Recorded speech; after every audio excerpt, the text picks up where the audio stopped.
அன்பு நண்பர்களுக்கு வணக்கம். Am I audible? Good morning, good morning. Good morning, good afternoon, good evening எல்லாம். So ரொம்ப நாளாக பார்க்கல.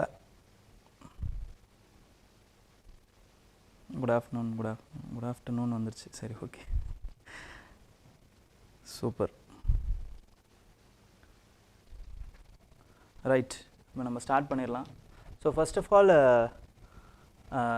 போன வாரம் நம்மளால் தொடர முடியல. ஸோ அந்த இது வந்து நீங்கள் இதில் ஏதாவது கவர் பண்ணுவீங்களா அப்படின்னு சில பேர் யோசிக்கலாம். பட் ஒரு வாரம் கரண்ட் அஃபேர்ஸ் பண்ணலை அப்படிங்கிறதுனால ஒன்றும் பேனிக் ஆக தேவையில்லை. என்னோடய ஃபஸ்ட்டு ஹம்பிளான ரிக்வெஸ்ட். செகண்ட் வந்து அடுத்த வாரத்துலேருந்து நம்ம ஒழுங்காக பண்ணுவோம். மேக்ஸிமம் அதில் என்னென்னலாம் வந்திருக்கோ அது திருப்பி ரிப்பீட் தான் ஆகும். இப்போ இம்பார்ட்டண்ட்டான கரண்ட் அஃபேர்ஸ்னால் ரிப்பீட் ஆகும். அப்படி இல்லைனாலும் நான் டைம் இருக்கிறப்ப அதில் ஏதாவது ஃபிலிம்ஸ் பேஸ்டான இது ஏதாவது இருந்துச்சுன்னா அதையும் நான் ஆட் பண்ண பார்க்குறேன். ஓகேங்களா? ஸோ அந்த நோட்டில் நம்ம இப்போது October 5th, 6th, 7th and 8th இந்த கரண்ட் அஃபேர்ஸை நம்ம பார்ப்போம். Okay, so first of all am I audible? அது ஃபஸ்ட்டு கேட்டுடுறேன். ஆடிபிளாக இருக்கா?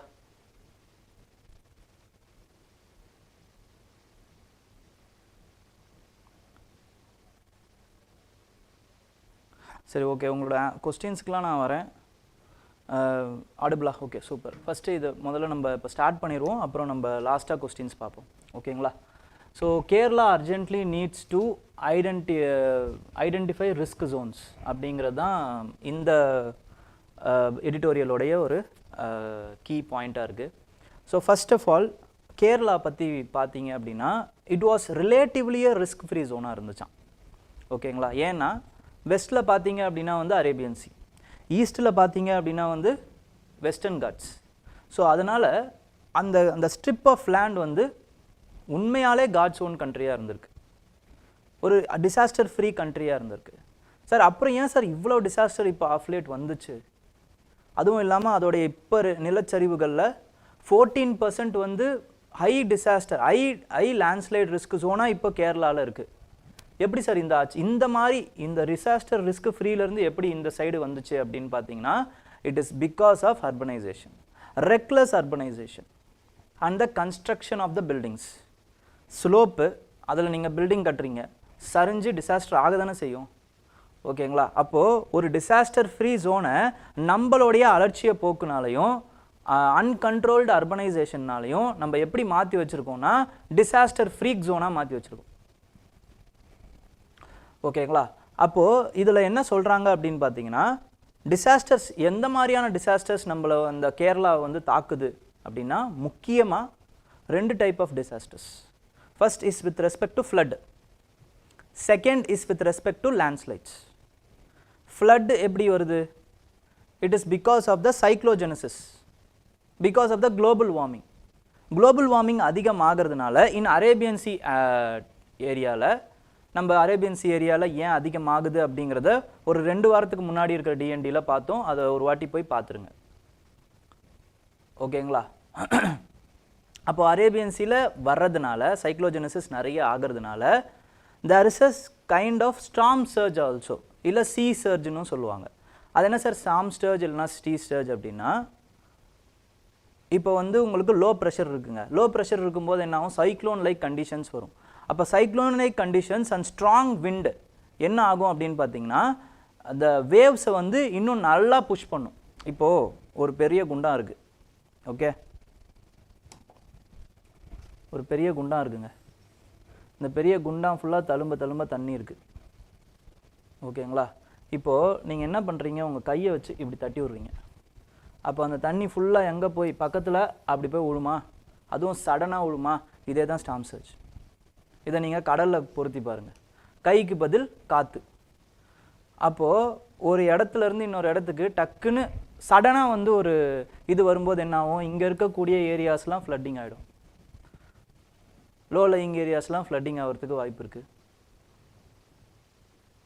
ஓகே, அப்போது இப்போ என்ன சொல்கிறாங்க அப்படின்னா லேண்ட்ஸ்லைடு இன்வென்ட்ரி மேப் வந்து வேணும். It is the need of the hour அப்படிங்கிறாங்க. Landslide inventory map,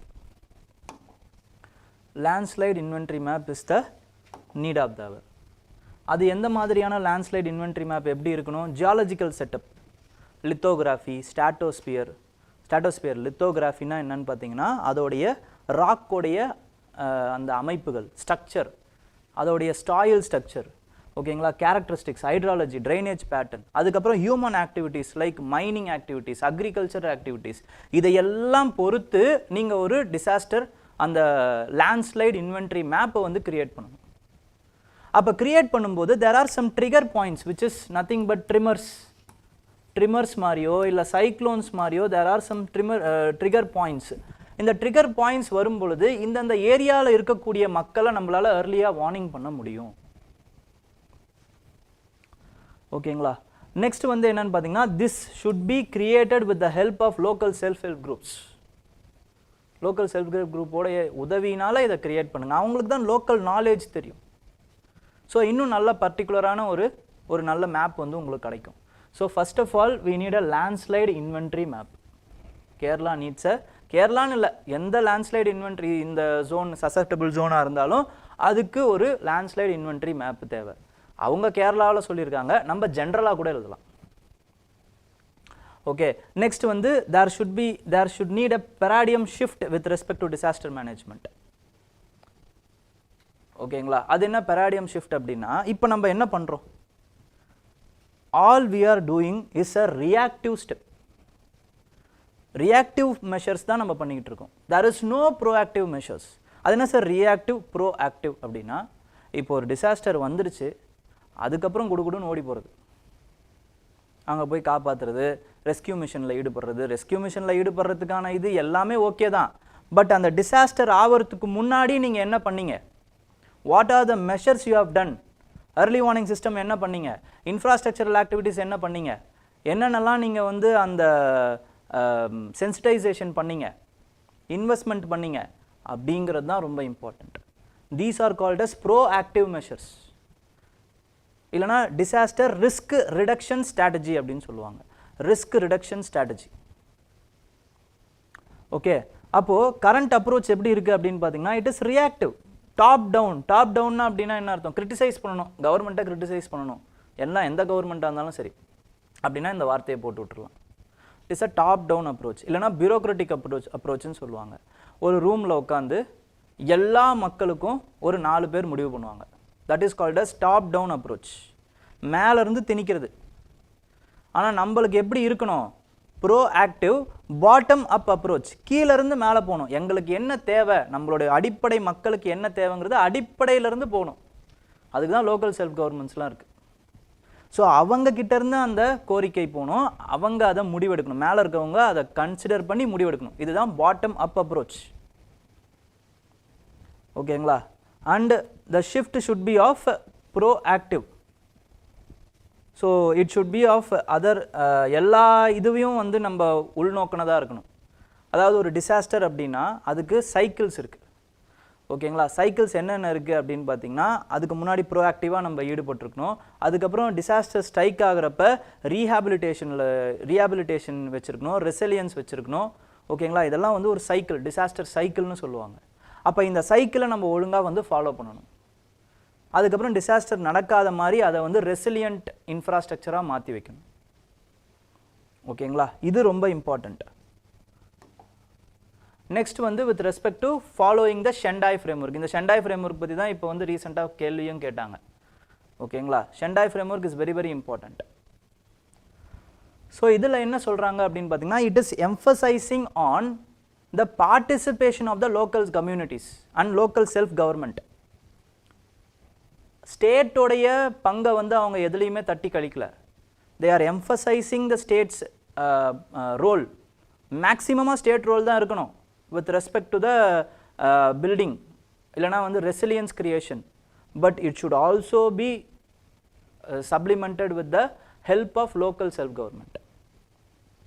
And then என்ன அப்படின்னு பார்த்தீங்கன்னா, key principle is to understand the disaster risk, strengthening the governance. governance strengthen பண்ணுறது, இதெல்லாம் பாயிண்ட்ஸுங்க. இதெல்லாம் நீங்கள் அப்படியே ஒவ்வொரு பாயிண்ட்டாக எழுதிட்டே வரலாம்.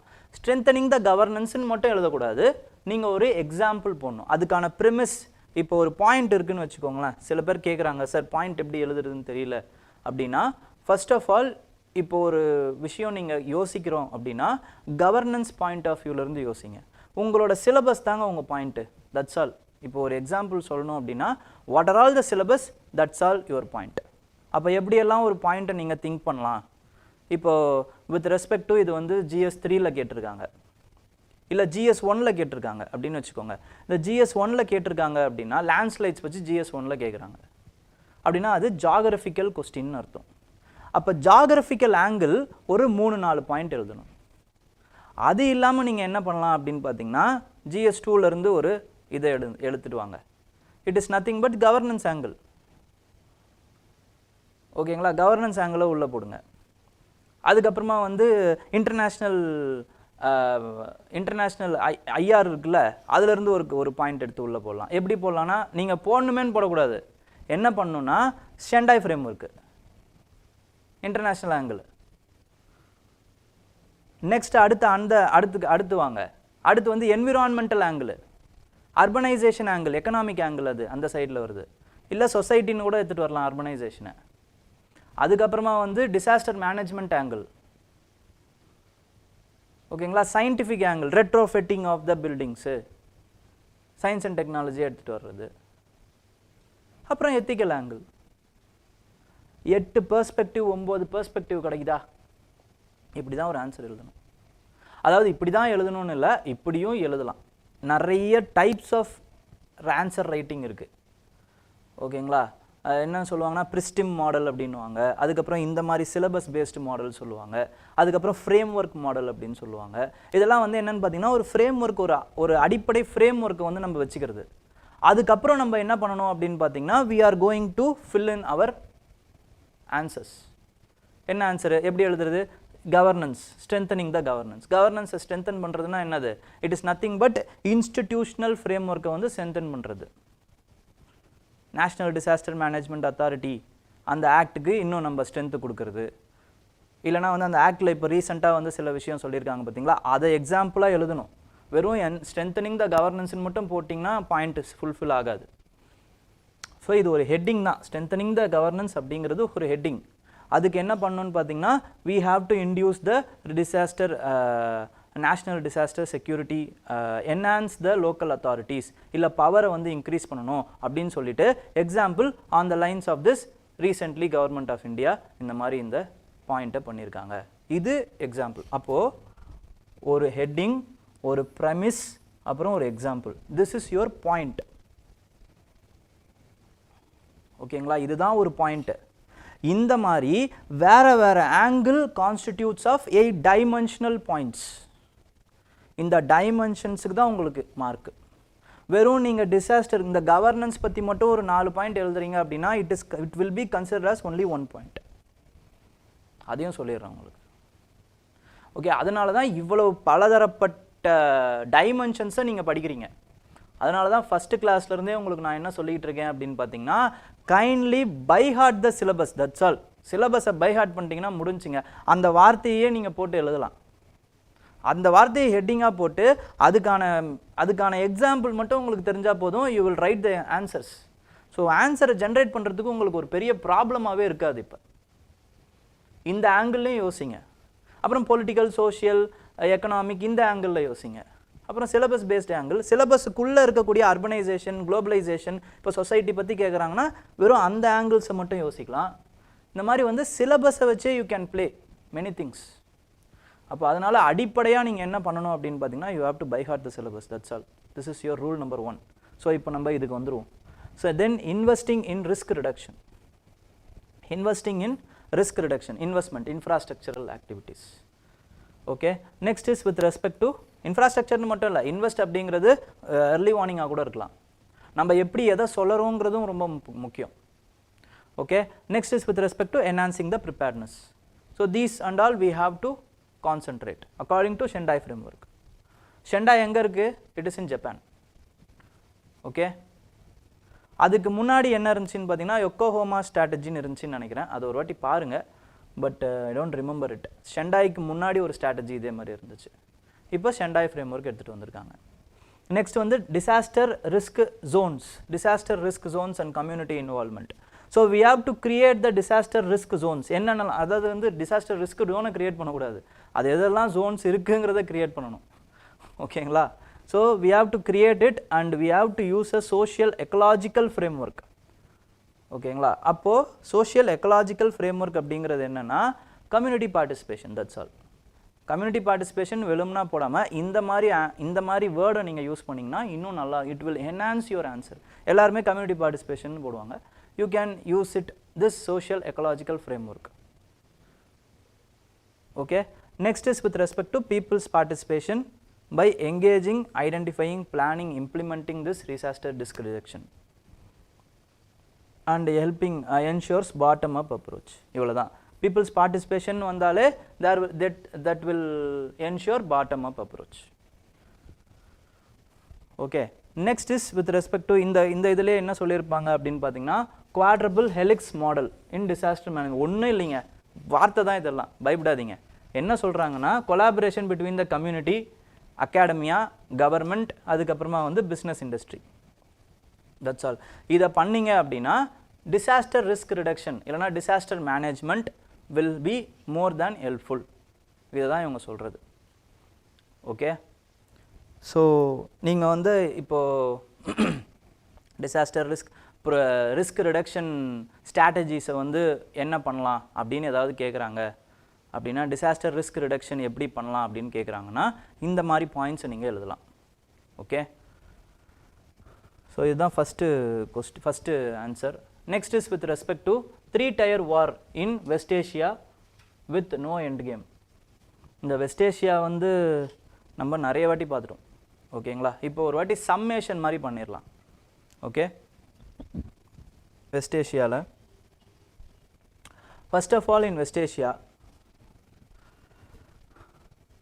there is a country called Israel.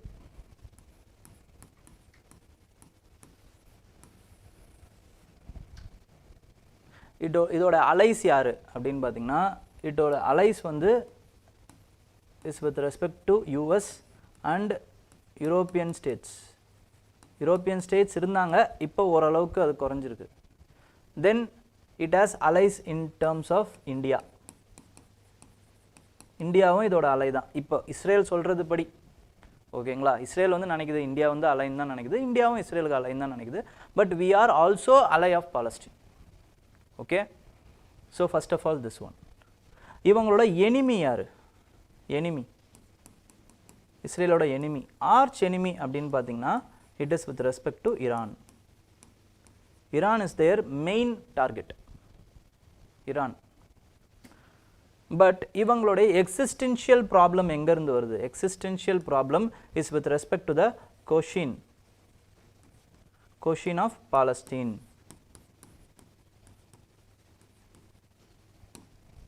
பாலஸ்டீன்லேருந்து வருது. பிகாஸ் இஸ்ரேலே பாலஸ்டீன்லேருந்து ஒரு பார்ட்டாக வந்து பிரித்து இது பண்ணப்பட்டது தான், அமைக்கப்பட்டது தான். அப்போது as long as Palestine ideology and territorial is their problem, அவங்க இஸ்ரேல் நினைக்கிறாங்க there is a problem for me as a existential crisis. அப்போ நம்ம என்ன பண்ணணும்?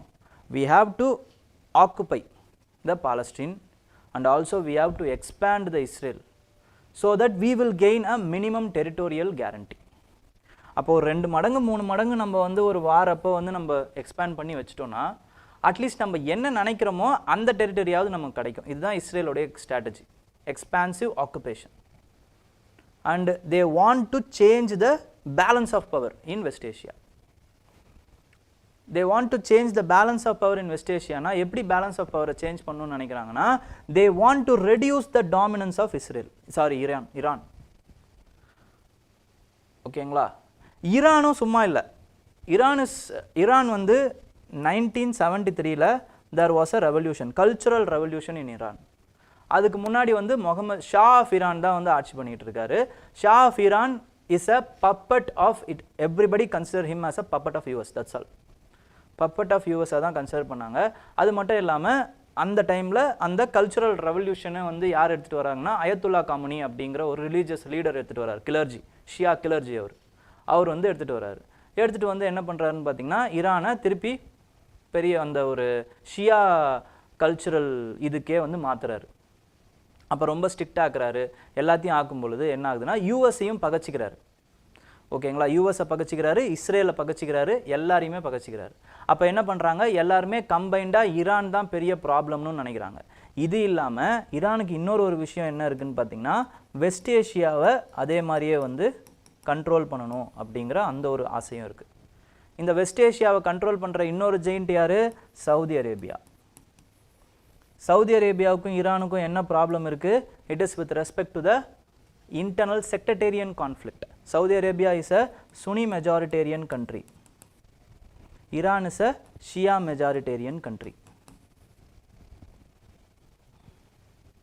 இப்போ அடிப்படையாக வந்து இந்த ப்ராப்ளம் எல்லாமே உதயமாகிறது எதனால் அப்படின்னு பார்த்தீங்கன்னா, it is because of the Israel's Palestine question and ஈரானுடைய செக்டரியல் கான்ஃப்ளிக்ட் அண்ட் ஈரானுடைய ஆசை with respect to dominating the West Asian region. இவ்வளோதாங்க விஷயம். இதில் இவங்க பண்ணுற பவர் பாலிட்டிக்ஸ் தான் எல்லாமே.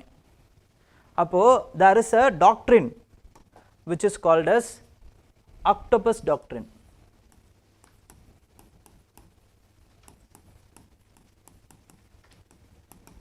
Octopus doctrine. இந்த ஆக்டோபஸ் டாக்ட்ரினை பொறுத்த வரைக்கும் என்னன்னு பார்த்தீங்கன்னா, அதோடைய தலை, ஆக்டோபஸோட தலை வந்து Iran. And there are some tentacles. ஆக்டோபஸுக்கு டென்டக்கல்ஸ் இருக்க மாதிரி there is a tentacles. இதில் ஒவ்வொரு டென்டக்கல் தான் என்ன அப்படின்னு பார்த்தீங்கன்னா, அதோடைய ஆக்சிஸ் ஆஃப் ரெசிஸ்டன்ஸ்னு சொல்லப்படக்கூடிய proxies. With respect to Lebanon it is எசபெல்லா.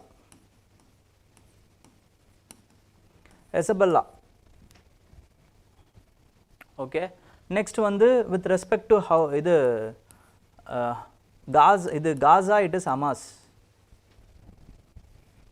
Okay, next is with respect to Yemen it is Houthis. அதுக்கப்புறமா வந்து ஈராக்லேயும் வந்து ஒருத்தவங்க இருக்காங்க, அவங்க பேர் வந்து அஷித் அல் அசாதோ ஏதோ வரும், அஷத் அல் ஷபி. ஓகே, அஷத் அல் ஷபி.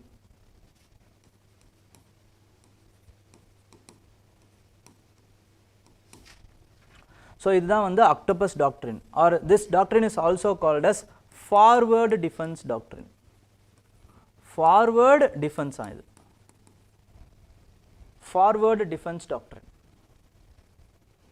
அப்போ இஸ்ரேலோட ஸ்ட்ராட்டஜி என்ன, இஸ்ரேலோடைய ஸ்ட்ராட்டஜி என்ன அப்படின்னு பார்த்தீங்கன்னா, we have to cut the head of the octopus first of all, or else we have to weaken the tentacles of the octopus.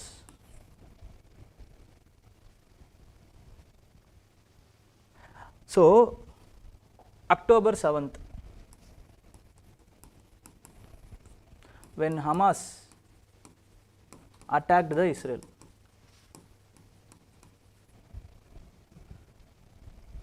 they had also obtained hostages.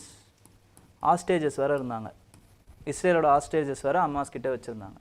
So with the promises of hostage retention and to destroy the Hamas, Israel started the war in the Gaza Strip, which resulted in 40,000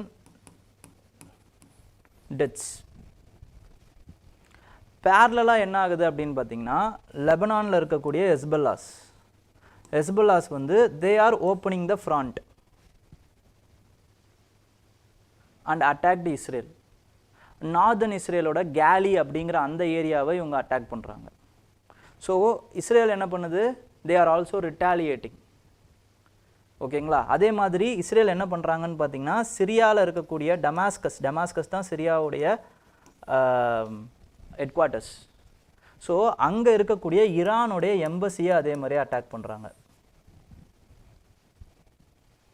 Houthis என்ன பண்ணுறாங்க, Houthis is attacking the friendly countries,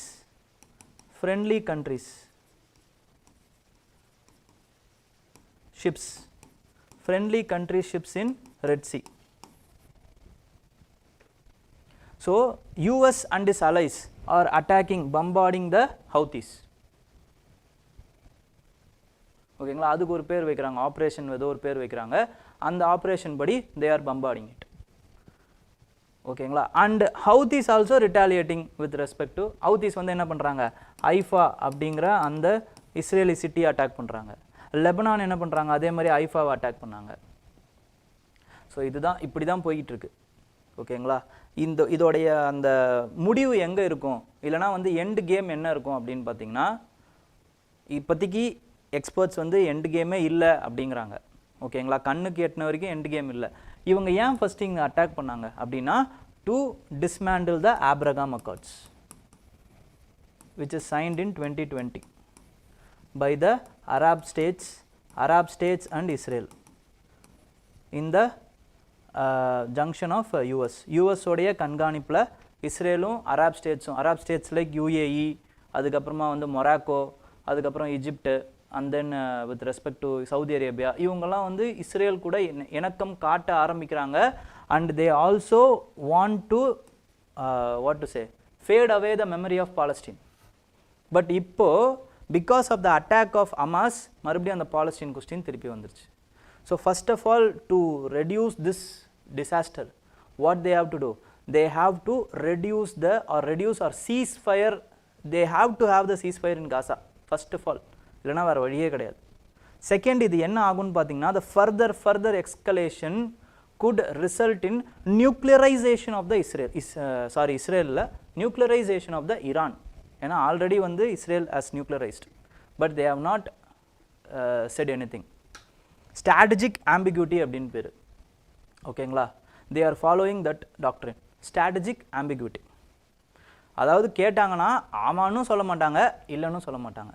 உங்களுக்கு வந்து nuclear doctrine, உங்ககிட்ட nuclear இருக்கா அப்படின்னா வேறு ஏதாவது பதில், டியூப்லைட் ரவுண்டு விளையாட போயிடுவாங்க. ஓகேங்களா. So with respect to this what we have to say, ஈரானை பொறுத்த வரைக்கும் ஃபர்தர் நியூக்ளியரைசேஷனுக்கு வாய்ப்பு இருக்குது. இது எண்ட் ஆகணும் அப்படின்னா, கான்ஃப்ளிக்ட் எண்ட் ஆகணும்னா என்ன பண்ணணும், சீஸ் ஃபயர் இன் காசா. ஆல்ரெடி வந்து தே ஹவ் எஸ்கலேட்டட் த வார். இப்போ இஸ்ரேல் வந்து என்ன பண்ணியிருக்காங்க, they have escalated the war actually, because by killing the Hassan Nasrallah who is the Lebanon chief. So அவரை வேற வந்து கொண்டுட்டாங்க. But previous history also says that because you are killing a head, they are not going to be weakened. ஏன்னா already வந்து Abbas அப்படிங்கிற ஒருத்தரை வந்து கொண்டுட்டதுக்கு அப்புறமா தான் இவர் வந்து ஹெட்டாக வராரு. இவர் இல்லைனா இன்னொரு ஹெட்டாக வர போகிறாங்க. The ideology which is important, not the person who is following. But it will weaken the organisation, but it won't destroy the organisation. That you have to remember. ஓகேங்களா. இதுதான் வந்து என்ன ஆகிட்டுருக்கு அப்படின்னு பார்த்தீங்கன்னா, வெஸ்ட் ஏஷியாவில் இப்போ போயிட்டுருக்கு. சார் இது ஏன் சார் நம்ம படிக்கணும், அவங்க ஏதாவது பண்ணிட்டு போகிறாங்க அப்படின்னா, this will have a direct or indirect consequence in India. First of all, we are going to rescue the Lebanon இருக்கக்கூடிய Indian citizens. First we have to rescue first of all. So there is a huge rescue operation which we are going to plan. Second, importantly, West Asia is equal to oil. West Asia is equal to repatriation amount. ஓகேங்களா. அங்கே போயிட்டு நிறைய பேர் வந்து டாலர்ஸ்லேயும் அதுக்கப்புறமா வந்து நிறைய இதுலேயும் வந்து நமக்கு வந்து ரிப்பேர்டேஷன் பண்ணிகிட்ருக்கு, ரெமிட்டன்சஸ் அனுப்பிட்டுருக்காங்க. ஸோ அது எல்லாம் அடி வாங்கும். ஆயில் செக்யூரிட்டி அடி வாங்கும். ஆயில் வந்து ப்ரைஸ் இன்க்ரீஸ் ஆகுது. இப்போ வெஸ்ட் ஏஷியாவில் ஒரு வார் போயிட்டே இருக்குது அப்படின்னா என்ன ஆகும்னு பார்த்தீங்கன்னா, ஆயில் ப்ரொடக்ஷன் தடைப்படும். ஆயில் ப்ரொடக்ஷன் தடைப்படும் போது என்ன ஆகும், there will be a increase in the oil prices. Oil prices increase ஆச்சுன்னா இன்ஃப்ளேஷன் வில் இன்க்ரீஸ். அது இல்லாமல் ஃபாரெக்ஸ் ரிசர்வ் அடி வாங்கும் நமக்கு. இது இல்லாமல் வெஸ்ட் ஏஷியாவை கனெக்ட் பண்ணி நம்ம நிறைய ப்ராஜெக்ட்ஸ் வச்சுருக்கோம் with respect to India, Middle East economic காரிடாராக இருக்கட்டும், அதுக்கப்புறமா வந்து சாபஹார் போர்ட்டாக இருக்கட்டும், all are in connection with respect to West Asia to connect Central Asia and to tap the energy of Central Asia. இது இல்லாமல் டு கவுண்டரிங் சைனா. இவ்வளவு problem is there with respect to India's calculation with respect to West Asia. West Asia அப்போ ஒரு stability அடையலை, further நியூக்ளியரைசேஷன் ஆகுது, further இந்த வார் enhance ஆகுது அப்படின்னும் போது எக்கனாமிக்கலி, ஸ்ட்ராட்டஜிக்கலி அண்ட் கல்ச்சுரலி, அதுக்கப்புறமா வந்து we have we have a backstage. ஓகேங்களா, இதனால தான் வெஸ்ட் ஏஷியாவில் நடக்கக்கூடிய டெவலப்மெண்ட்ஸ் எல்லாத்தையுமே நம்ம கூர்ந்து கவனித்து நம்ம படிக்கிறோம். ஓகேங்களா,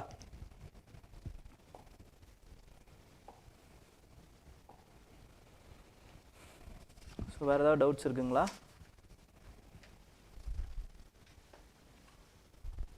Sir, I find difficult in answer writing in mains, particularly finding the requirements of the answer. How to find it, sir? அப்படின்னு கேட்டிருக்கீங்க. இப்போ requirement of the answer அப்படின்னும் பொழுது first of all ஒரு கொஸ்டினை பாருங்கள். கொஸ்டினை பார்க்கும் பொழுது there will be some keywords. First of all keywords இருக்கும், discuss, அதுக்கப்புறமா வந்து அதாவது வந்து அது keywordsன்றதை விட வந்து கைடிங் வேர்ட்ஸ், அது keyword discuss, analyze இந்த மாதிரி ஏதாவது இருக்கும். அப்போ அதோடைய அதுக்கு ஏற்ற மாதிரி நீங்கள் எழுதணும் அப்படின்னு அர்த்தம். கமெண்ட்டு இந்த மாதிரி நீங்கள் எழுதணும் ஃபர்ஸ்ட் ஆஃப் ஆல். செகண்டு என்னன்னு பார்த்தீங்கன்னா அந்த கொஸ்டினில் இருக்கக்கூடிய வேறு இம்பார்ட்டண்ட்டான வேர்ட்ஸ் என்ன இருக்குது அப்படின்னு பாருங்கள். ஓகேங்களா, இப்போ வேர்ட்ஸ் என்னென்ன இருக்குது அப்படிங்கிறத பார்த்துட்டு அதை ஆர்கனைஸ் பண்ணி இணைச்சி ஒரு கொஸ்டின் எழுதணும். இப்போ ஏதோ ஒரு கொஸ்டினில் வந்து குளோபலைசேஷன் இருக்குங்க, வெறும் குளோபலைசேஷன்னா என்ன, அது எதனால் வந்துச்சு, இப்படி எழுதிடக்கூடாது. அவங்க எப்படி கேட்டிருப்பாங்க அப்படின்னு பார்த்தீங்கன்னா impacts of globalisation in the women அப்படின்னு கேட்டிருப்பாங்க. அப்போது impact of globalisation and women இதை இணைச்சி நீங்கள் எழுதணும். இதுதான் ரிக்குவயர்மெண்ட் ஆஃப் த கொஸ்டின். ஓகேங்களா, புரிஞ்சிருக்கும்னு நினைக்கிறேன். இப்போ நம்ம அடுத்த கொஸ்டினுக்கு போவோம். So Jaishankar meets Dissanayake pledges India support for economic recovery. Okay, அப்போது ஜெய்சங்கர் ஹஸ் மெட் திசநாயக்கே அப்படின்லாம் பேர் வச்சுருக்காங்க. ஓகே, இருந்துட்டு போகுது, நம்ம எதுவும் சொல்கிறதுக்கு இல்லை. அவர் தான் வந்து இப்போ president of Sri Lanka. Okay, so இப்போ ஸ்ரீலங்கா இந்தியா அப்படின்னு எடுத்துக்கிட்டிங்கன்னா 4 விஷயம் நீங்கள் ஞாபகம் வச்சுக்கிட்டா போதும். ஓகேங்களா, என்னென்ன ப்ராப்ளம் இருக்கும், problem are with respect to the aspects of India Sri Lanka, 4 விஷயம். First of all with respect to economic support, we are committed to economic support to Sri Lanka. We have also committed $4 billion during the Sri Lankan economic crisis. ஓகேங்களா, அவங்களுக்கு economic $4 billion வந்து நம்ம வந்து பொருளாவோ பணமாவோ கொடுத்து உதவி இருக்கும் first of all. Second, there is a huge potential, tourism பொட்டென்ஷியல்லேருந்து அதுக்கப்புறம் பிஸ்னஸ் ஆப்பர்ச்சுனிட்டிலேருந்து எல்லாமே இருக்குது. அண்டு இப்போ நீங்கள் இதோட சேர்த்து நீங்கள் என்ன பார்க்கணும் அப்படின்னு பார்த்தீங்கன்னா இது ட்ரெடிஷ்னலாகவே இருந்திருக்கு. இப்போது there is a controversy with respect to Adani solar power plant which is going to become in the northern part of the Sri Lanka. ஓகேங்களா, ஸோ அது வந்து ஹை டேரிஃப் இருக்குது அப்படின்னு வந்து எதிர்த்தாங்க. இப்போ வந்து ஆனால் இந்த ஸ்டேட்மெண்ட்டில் அதை பற்றி எதுவுமே பேசலை. ஓகேங்களா, இதுக்கு முன்னாடி இந்த கவர்மெண்ட் வரத்துக்கு முன்னாடி இவர் வந்து தலைவராக இருந்தப்போ அதை வந்து எதிர்த்திருக்காரு. இப்போ வந்து there are some, he is also sensing some opportunity in those projects where they can give or they can what to say, அவங்களுக்கு வந்து இந்த இந்தியாவுக்கு வந்து இந்த பவர் ப்ராஜெக்டை விற்கலாம் அப்படிங்கிற ஆப்பர்ச்சுனிட்டி இவங்க சென்ஸ் பண்ணுறாங்க. அப்போது அதிலிருந்து அந்த பவர் வந்து இது உற்பத்தி ஆகிற காசு வந்து கொஞ்சம் கம்மியாகிறதுக்கு வாய்ப்பு இருக்குன்னு இப்போ வந்து அந்த ஸ்டேட்மெண்ட்டில் சொல்லியிருக்காரு. ஓகேங்களா, ஸோ இது மாதிரி போயிட்டுருக்கு. இதுதான் வந்து current affairs. Okay, with respect to Adani solar power plant. Next அடுத்த இம்பார்ட்டண்ட்டான இஷ்யூ என்ன அப்படின்னு பார்த்தீங்கன்னா ஃபிஷர்மேன் இஷ்யூ. ஓகேங்களா, தமிழ்நாடு இந்தியன் ஃபிஷர்மேன் இஷ்யூ. ஓகேங்களா, இந்த இந்தியன் ஃபிஷர்மேன்ஸ் வந்து என்ன, தமிழ்நாட்டில் இருக்கக்கூடிய இந்தியன் ஃபிஷர்மேன்ஸ் என்ன பண்ணுறாங்க அப்படின்னு பார்த்தீங்கன்னா they are going and fishing with respect to the exclusive economic zones of Sri Lanka first of all. ஏன்னா இப்போ அங்கே தான் வந்து அதிகமான ஃபிஷ்ஷிங் இருக்குது, ஃபிஷ் ஏரியா இருக்குது. இந்த சைடில் வந்து ஃபிஷிங் ஏரியாவே இல்லை. Traditionally they have been fishing there itself. But இப்போ அன்ஃபார்ச்சுனேட்லி என்ன ஆயிடுச்சுன்னு பார்த்தீங்கன்னா அதெல்லாம் வந்து எக்ஸ்க்ளூசிவ் எக்கனாமிக் ஜோன் ஆஃப் ஸ்ரீலங்காவாக போயிடுச்சு. ஸோ அவங்களோட ட்ரெடிஷ்னல் ரைட்ஸை வந்து அவங்க இப்போ இழந்துட்டாங்க. But they are also doing some wrongs. என்ன அப்படின்னா they are using a boat which is having bottom trawlers. So அது ரொம்ப இம்பார்ட்டண்ட்டான ஒரு ப்ராப்ளம். பாட்டம் ட்ராலர்ஸ் என்ன பண்ணும் அப்படின்னா அந்த நெட்டு வந்து ரொம்ப ஹெவியான நெட்டு, கீழே வந்து சீபெட்டில் இருக்கக்கூடிய எல்லாத்தையுமே சேர்த்து அது வந்து என்ன பண்ணிடும் அப்படின்னு பார்த்தீங்கன்னா it will destroy the seabed bottom ட்ராலர்ஸை யூஸ் பண்ணும்போது. அப்போ அகெயின் அந்த ஹேபிட்டேட்டே இல்லாதப்போ என்ன ஆகுன்னு பார்த்தீங்கன்னா மீனால் முட்டை போட முடியாது, மறுபடியும் வந்து மீன்கள் வந்து வரத்துக்கு வாய்ப்பே இல்லாமல் போயிடும். ஓகேங்களா, அப்போ பாட்டம் ட்ராலர்ஸ் யூஸ் பண்ணக்கூடாதுங்கிறதும் இன்னொரு கோரிக்கை. தமிழ்நாடு ஃபிஷர்மேன் வந்து பாட்டம் ட்ராலர்ஸ் யூஸ் பண்ணக்கூடாது அப்படிங்கிறது இன்னொரு கோரிக்கை of Sri Lankan fisherman who is also Tamils with respect to. So இது ஒரு பெரிய ப்ராப்ளம் ஃபிஷர்மேன் கான்ஃப்ளிக்ட். நெக்ஸ்ட் அடுத்த இம்பார்ட்டண்டான கான்ஃப்ளிக்ட் வந்து political settlement of Sri Lankan Tamils which they have to implement, seriously implement the 13th Amendment Act for provincial autonomy and provincial election. Provincial autonomy கொடுக்கிறது தான் 13th Amendment Act, ஸ்ரீலங்காவுடைய 13th Amendment Act அது. They have to implement it அப்படிங்கிறது நம்ம எப்பயுமே சொல்லிக்கிட்டே இருக்கிறது தான்.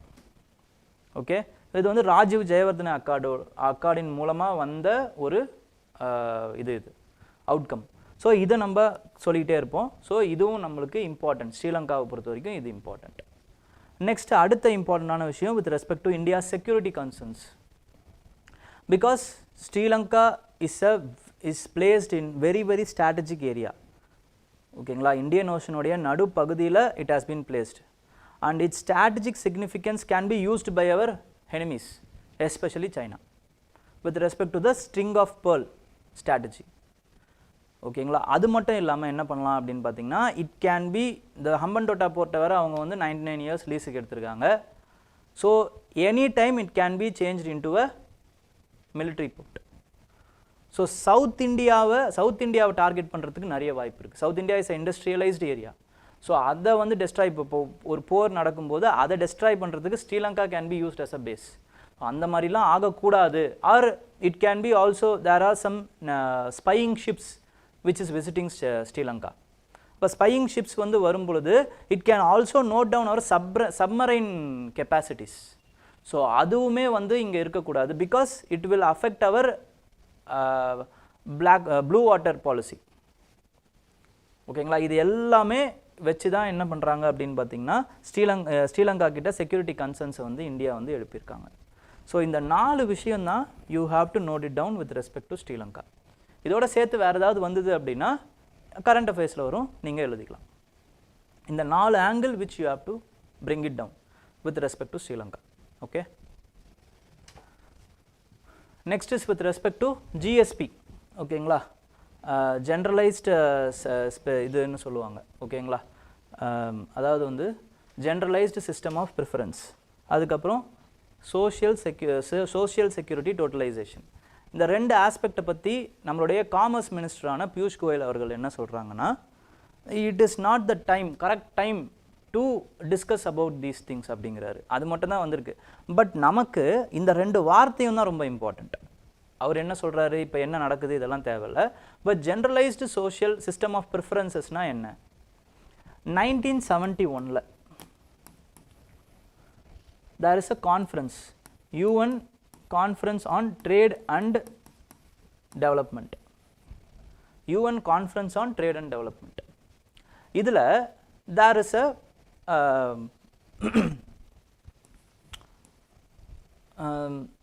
what to say, there is a உடன்படிக்கைன்னு கூட வச்சுக்கலாம். ஓகே, ஸோ அதை பொறுத்த வரைக்கும் என்ன அப்படின்னு பார்த்தீங்கன்னா, developed countries has accepted that they will reduce their tariff or zero their tariff. They will reduce their tariff or zero their tariff with respect to some products when they are importing it from developing countries, when they are importing it from the developed countries,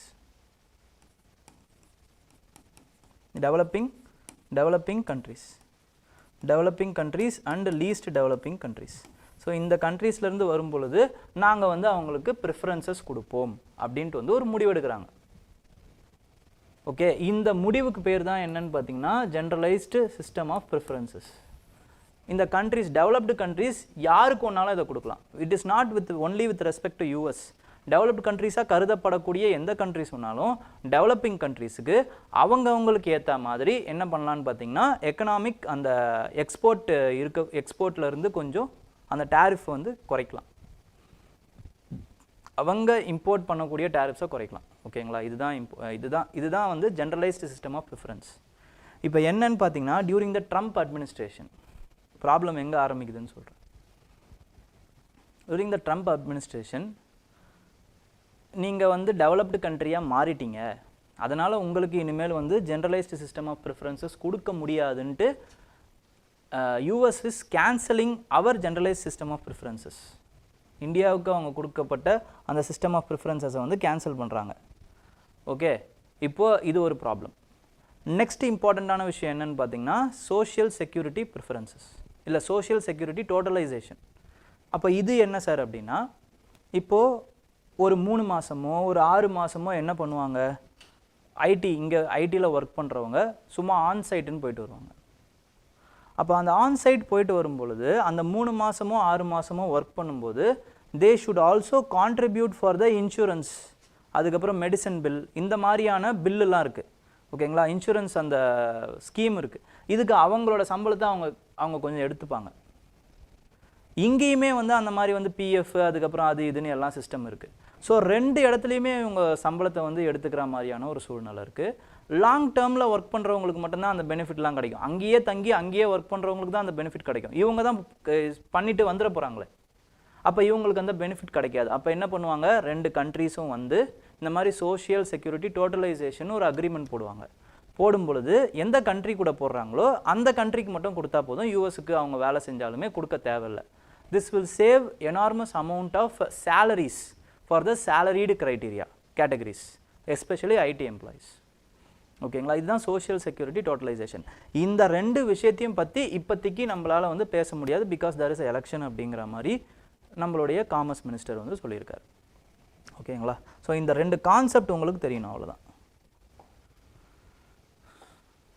so இந்த concepts இன் டீட்டெயில்டாக கொடுத்துருக்கேன், இதை ஒரு வாட்டி பார்த்துருங்க. Next is with respect to how are tanks armoring the Ladakh sector.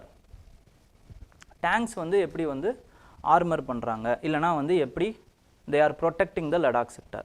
first of all Ladakh வந்து உங்களுக்கு இம்பார்ட்டண்ட்டாக தெரியணும், மேப் படி தெரியணும்.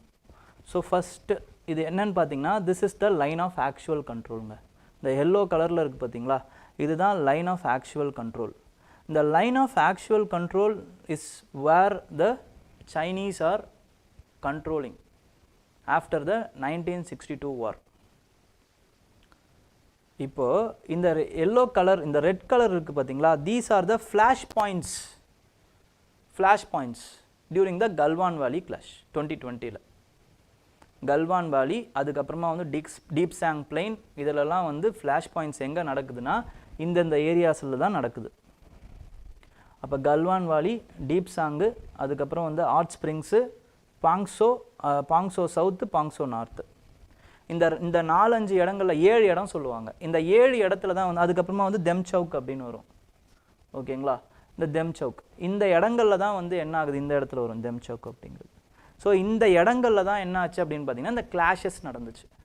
இப்போ இந்த கிளாஷஸ் நடந்ததுக்கு எதுக்கு ஒரு இம்பார்ட்டண்ட்டான காரணம் என்னன்னு பார்த்தீங்கன்னா, இதுக்கு முன்னாடி 1962ல் அதிலலாம் நம்ம தோத்ததுக்கான முக்கியமான ரீசன், தோத்ததுன்னு கிடையாது, we didn't win அப்படி வேணால் சொல்லலாம். ஓகேங்களா, பிகாஸ் இந்த சைடில் ஆனால் பார்த்தீங்கன்னா it is a military defeat only. But Arunachal பிரதேஷையும் அவங்க பிடிச்சிட்டாங்க, but they have retreated from Arunachal Pradesh. Okay, so அதுக்கான ரீசன் என்ன அப்படின்னு பார்த்தீங்கன்னா lack of military preparedness first of all. Second என்ன அப்படின்னு பார்த்தீங்கன்னா wrong calculation, miscalculation on the part of Nehru, where he totally believed that Chinese won't go as far as attacking us, that's all. Second, miscalculation. He believed that we are brothers. Okay. Third important reason enna appdin pathina, it is with respect to the core aspect which we followed then, where we thought that the only threat will come from the eastern sector, not from the northern sector, western sector. Western sector is Pakistan. பாகிஸ்தான்ல இருந்து தான் நமக்கு thread வருமே தவிர இங்க வராதுன்னு we have mobilized more army there. We didn't train our troops with respect to the cold sector. லடாக்லாம் cold, அதே மாதிரி வந்து அந்த ஆர்ம்ஸ் அண்ட் அம்யூனிஷன்ஸும் அதே மாதிரி வந்து ஹீட்டுக்கு தான் வந்து நம்ம ப்ரிப்பேர் பண்ணியிருந்தோம். பட் சைனீஸ் அட்டாக் பண்ண உடனே என்ன ஆயிடுச்சு அப்படின்னு பார்த்தீங்கன்னா இது எல்லாத்தையுமே தூக்கி எடுத்துகிட்டு போய் அங்கே வச்சாலுமே அது ஒர்க் பண்ணல. ஃபர்ஸ்ட் ஆஃப் ஆல் நம்மளாலையும் வித்ஸ்டாண்ட் பண்ண முடியல, ஏன்னா ட்ரைனிங் இல்லை நம்மளுக்கு. ஏன்னா நம்மளுக்கு ட்ரெயின் பண்ணப்பட்டது எல்லாமே to withstand the desert like conditions, not cold areas. திடீர்னு போகும்போது we can't do anything. அப்போது இப்போ என்ன பண்ணுறோம் அப்படின்னு பார்த்தீங்கன்னா 2 front வாருக்கு நம்ம தயாராகிட்ருக்கோம். ஓகேங்களா? ஸோ எக்யூப்மெண்ட்ஸாக இருக்கட்டும், tanks like Arjun R T90 அப்படின்னு சொல்லுவாங்க. T90 are the tanks which we are purchasing from Russia. இல்லைனா அதை வந்து இண்டிஜினியஸாக பீஷ்மா அப்படிங்கிற அந்த பேர்லையும் நம்ம பர்ச்சேஸ் பண்ணிகிட்ருக்கோம், அதாவது வந்து க்ரியேட் பண்ணிகிட்ருக்கோம். Next there is BMS, there is BMP. ஓகேங்களா? அது ஒரு டேங்க், அது one type of tank. BMP அப்படிங்கிறது ஒரு type of tank.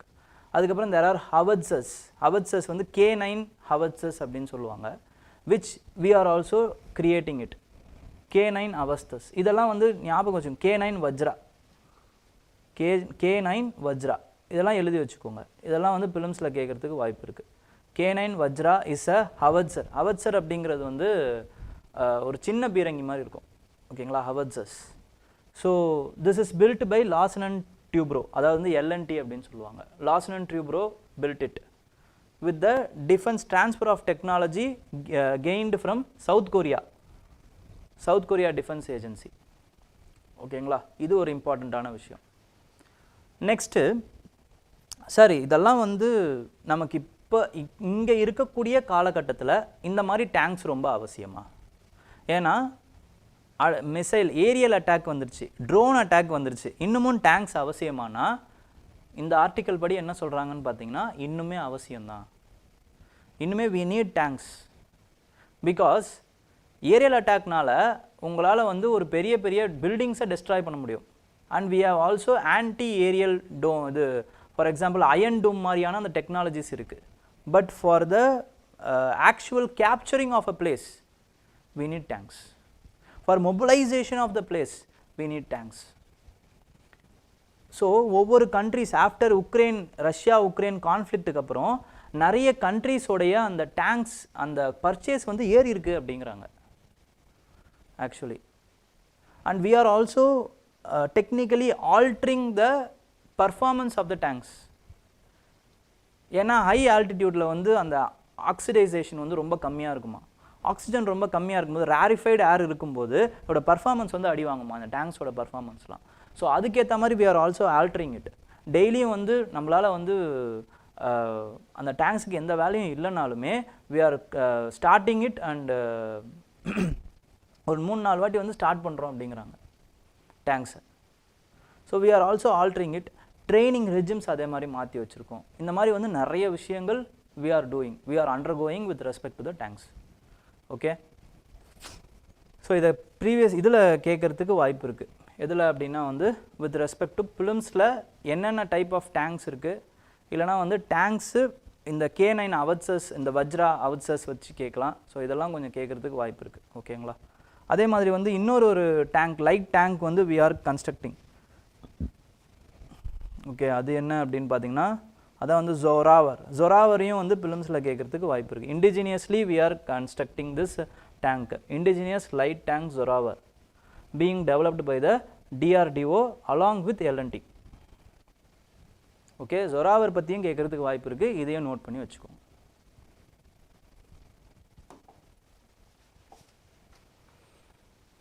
So this is also AN32 அப்படிங்கிறது ஏர் லிஃப்டிங் ஒர்க்கர்ஸ். இது நமக்கு ஏர் லிஃப்டிங்காக யூஸ் பண்ணக்கூடிய அந்த மீடியம் டிரான்ஸ்போர்ட் ஏர்க்ராஃப்ட். இதையுமே வந்து நம்ம மாற்றுறதுக்கான ஒரு முயற்சியில் இருக்கும். ஓகேங்களா? அப்போது AN32 அதுக்கப்புறமா வந்து IL-76 இதெல்லாம் வந்து ஏர் லிஃப்டிங் ஏர்க்ராஃப்ட்னு தெரிஞ்சால் போதும், வேறு ஒன்றும் தேவையில்லை. Okay, next is with respect to Maoist. இப்போ ரீசெண்டாக வந்து என்ன அப்படின்னு பார்த்தீங்கன்னா அபுஜ்மாத் அப்படிங்கிற அந்த area which is unsurveyed forest ஏரியாவாம், சத்தீஸ்கரில் இருக்குது. அதுதான் இது வரைக்கும் வந்து சர்வே பண்ண முடியாத forest area, because there are numerous amount of Naxalite areas அங்கே இருக்குது. ஏன்னா நக்சலைட் ஆக்டிவிட்டீஸ் இல்லை மாவோயிஸ்ட் ஆக்டிவிட்டீஸ் அங்கே இருக்குது. ஆனால் அங்கேயே இப்போ என்ன பண்ணியிருக்காங்க அப்படின்னு பார்த்தீங்கன்னா ஒரு 31 to 32 பேரை வந்து சுட்டு வீழ்த்தியிருக்காங்க.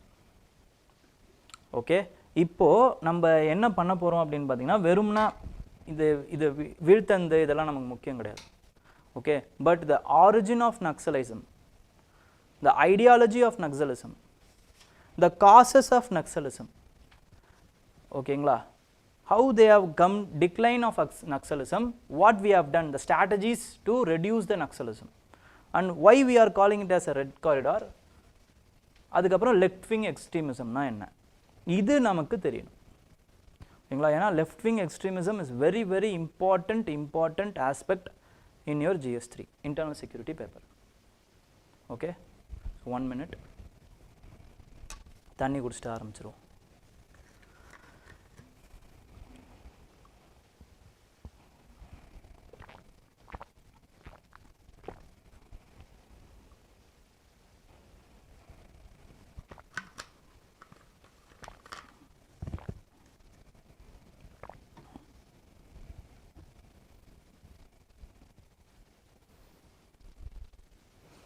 ஃபவுண்டேஷன் கோர்ஸுக்கு அப்புறம் ஆன்சர் ரைட்டிங்க்கு வீடியோ. ஓகே, அதை என்ன பண்ணலாம் sir? For an aspirant after completing degree what is the correct time to give the first attempt?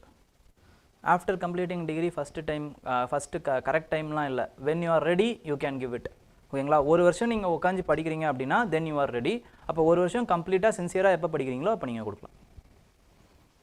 Sir foreign சர்வீஸ்க்கு இப்போ போகணும்னா major conflict happening around the world எல்லாம் தெரிஞ்சிருக்கணுமா sir?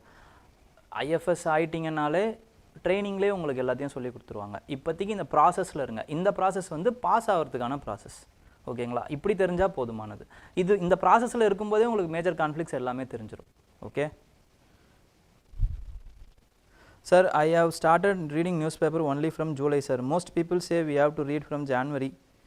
What will this be an handicap also? அதெல்லாம் ஒன்றும் இல்லைங்க, நீங்கள் எதுவும் கவலைப்படாதீங்க.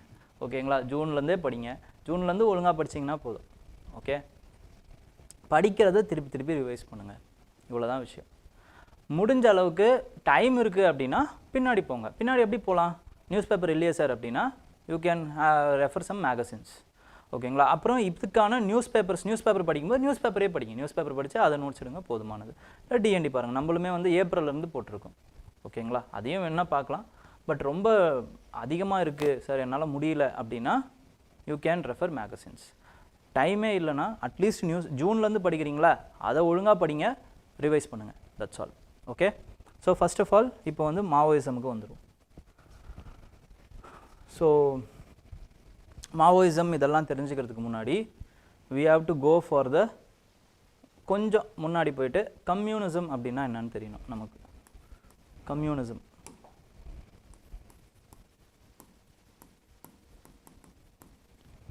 ஏன்னா இதிலிருந்து தான் மாவோயிசம், லெனினிசம் இதெல்லாம் உதயமாகுது. அப்போ communism during industrial revolution, okay, during the time of industrial revolution there is a class which is called as capitalist class.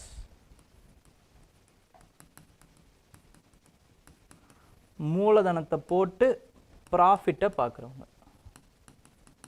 So they are giving their capital and they are having profit. They are called as capitalist class. Second class which is called as workers class.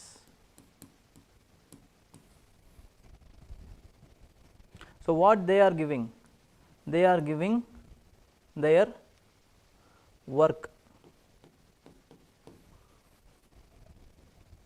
Okay, and what they are getting? They are getting salary.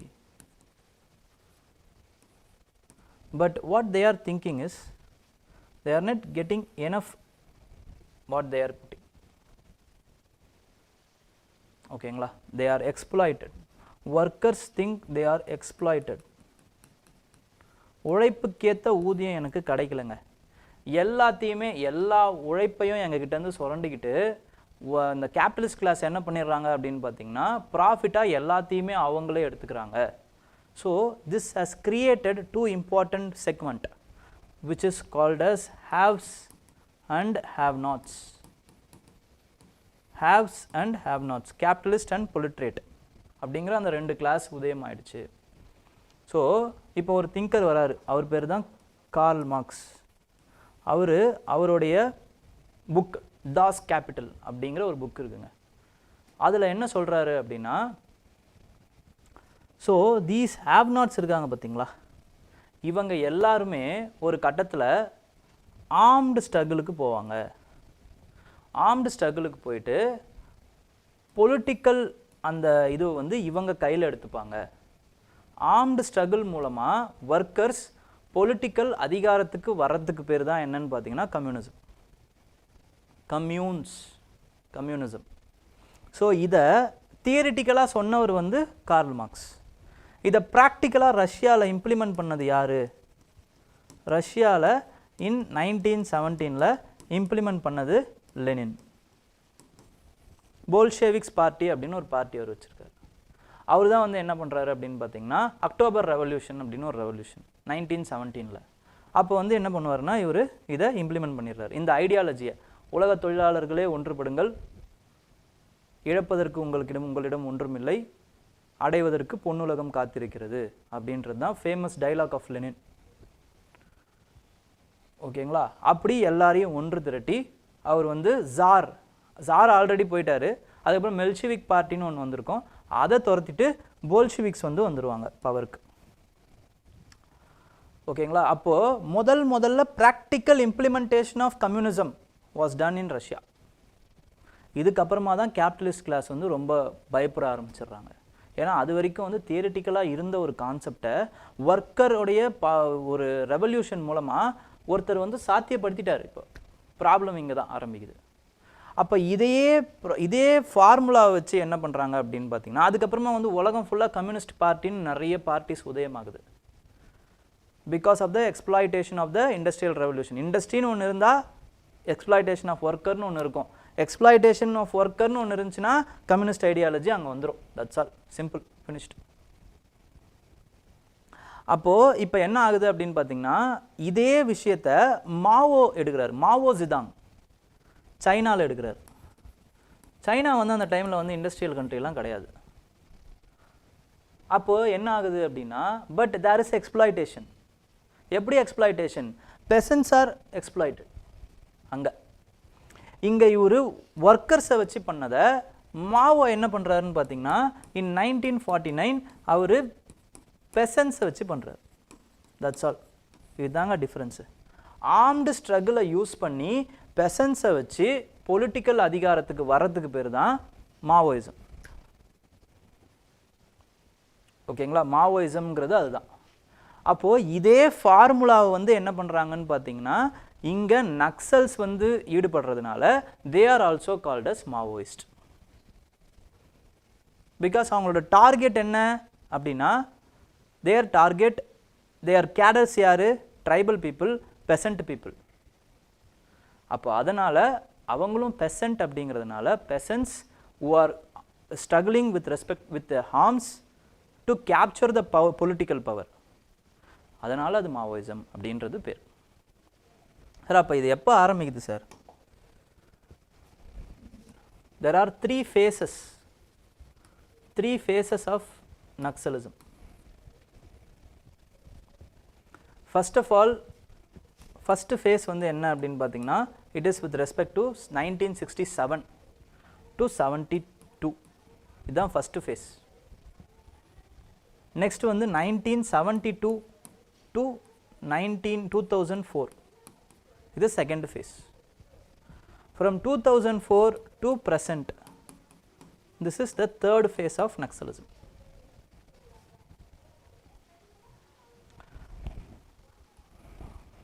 எப்படி ஆரம்பிக்குது, எங்கே ஆரம்பிக்குது அப்படின்னா, there is a place called as Naxalbari district in Darjeeling area, Darjeeling, West Bengal. இங்கே தாங்க first ஆரம்பிக்குது. இங்கே ஆரம்பிக்கிறதுனால தான் அது நக்சலிசம். அவங்கள நக்சல்ஸ்னு கூப்பிடுறாங்க. ஓகேங்களா? ஃபஸ்ட்டு எதனால் ஆரம்பிக்குது? Due to the exploitation. Tribal struggle ஒன்று இருக்குங்க. ஓகேங்களா? ஆல்ரெடி வந்து நம்ம மாடர்ன் இந்தியாவில் நீங்கள் படிச்சிருப்பீங்க. இல்லைனா வந்து இதுக்கப்புறமா வந்து நான் அடுத்து ரிவோல்ட் ஆஃப் 1857க்கு அப்புறமா காசஸ் ஆஃப் ட்ரைபல் ரிவோல்ட் என்னன்னு சொல்லியிருப்பேன். அதில் பார்த்தீங்க அப்படின்னா என்னென்ன காசோ அதுதான் ஆஃப்டர் போஸ்ட் இண்டிபெண்டன்ஸ்லேயும் அந்த ட்ரைபல்ஸுக்கும் அந்த மக்களுக்கும் இருந்தது. ஓகேங்களா? எக்ஸ்ப்ளாய்டேஷன்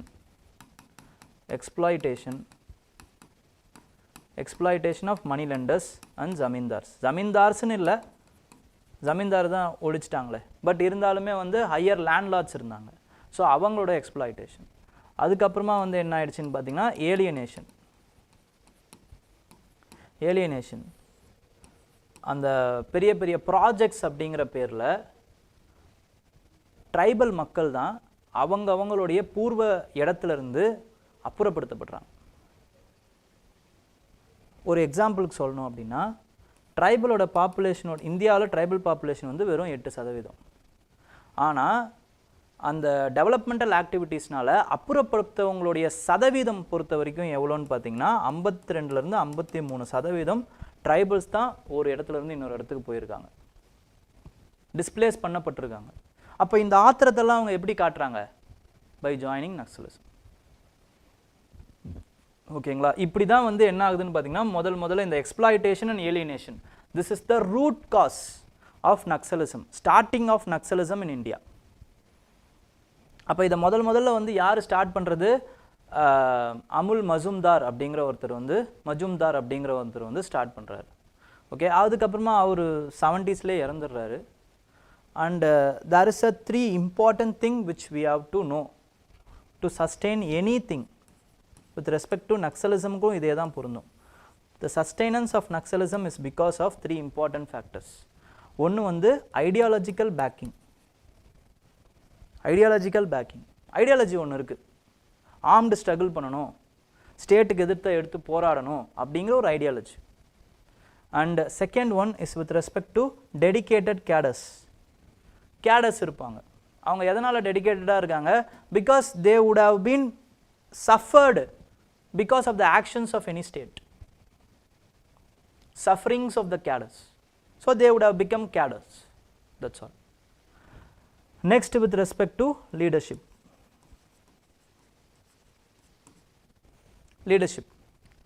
so இதனால தான் வந்து நக்சலிசம் வந்து over the 50 years it has been sustained.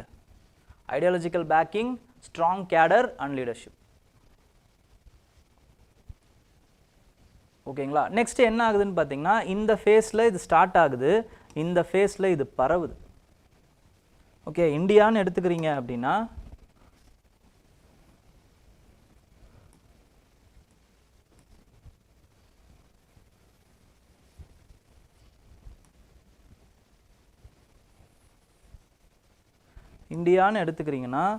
here it has spread from West Bengal, Chhattisgarh, அதுக்கப்புறமா வந்து with respect to Andhra, Telangana, லைட்டாக அந்த ஜங்ஷன் ஆஃப் தமிழ்நாடு வரைக்கும், அதுக்கப்புறம் இந்த சைடில் மகாராஷ்டிரா. இந்த ஏரியா தான் வந்து என்னன்னு சொல்லுவாங்கன்னா வந்து இதுதான் ரெட் காரிடார் அப்படின்னு சொல்லுவாங்க. ரெட் காரிடார் இல்லைனா left wing extremism.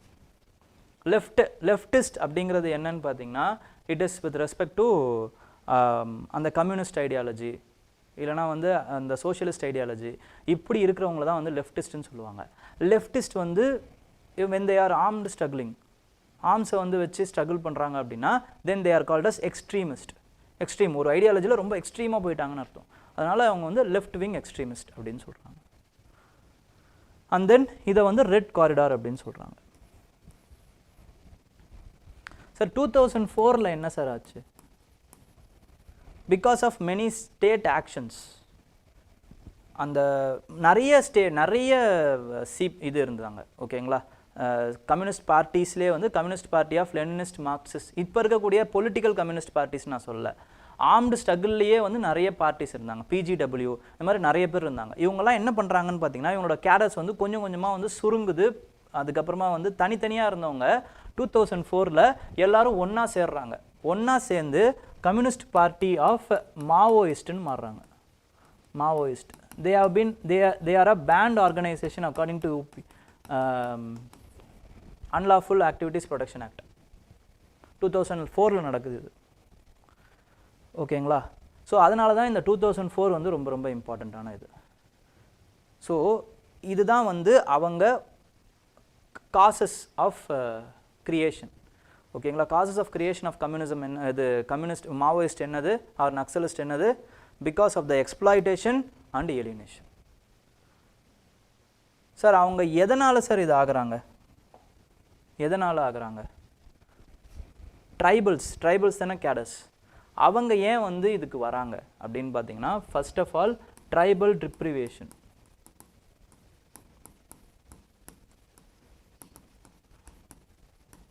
Tribal deprivation because of alienation, exploitation, இது எல்லாத்தையும் உங்களுக்கு சொல்லியிருக்கேன்.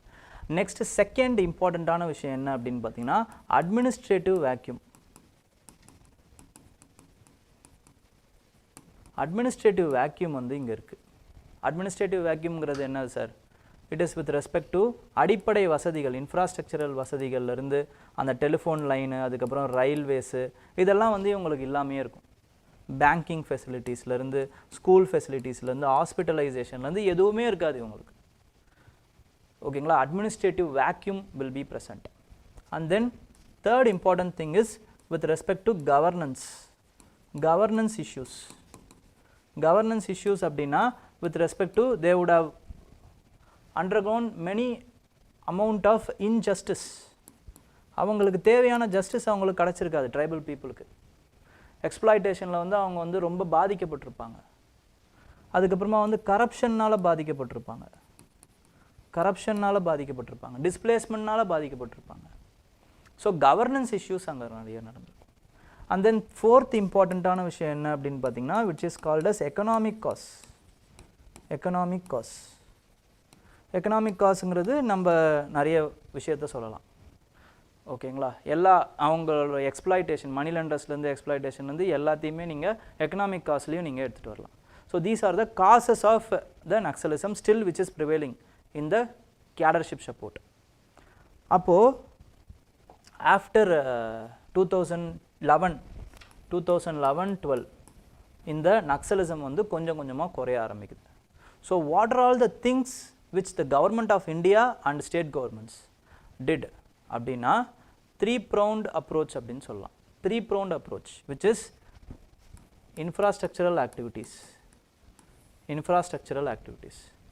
ideological அந்த வந்து counter ideological campaigns. ஓகே. அப்புறமா வந்து administrative things. ஸோ இது எல்லாத்தையுமே வந்து அவங்க ஈடுபட்டதுனால தான் என்ன ஆகுது அப்படின்னா, அந்த ஃப்ரேம்ஒர்க், அட்மினிஸ்ட்ரேட்டிவ் ஃப்ரேம்ஒர்க்கில், அதுக்கப்புறம் இன்ஃப்ராஸ்ட்ரக்சரல் ஆக்டிவிட்டீஸில், அதுக்கப்புறம் வந்து ஐடியாலஜிக்கல் பேக்கிங்கில், ஆன்டி ஐடியாலஜிக்கல் பேக்கிங், இது எல்லாத்தையுமே அவங்க சரியாக செஞ்சதுனால now the left wing extremism is shrunk. ஓகேங்களா. இதில் நம்ம என்னென்னலாம் எழுதலாம் அப்படின்னா வந்து, there are some hardcore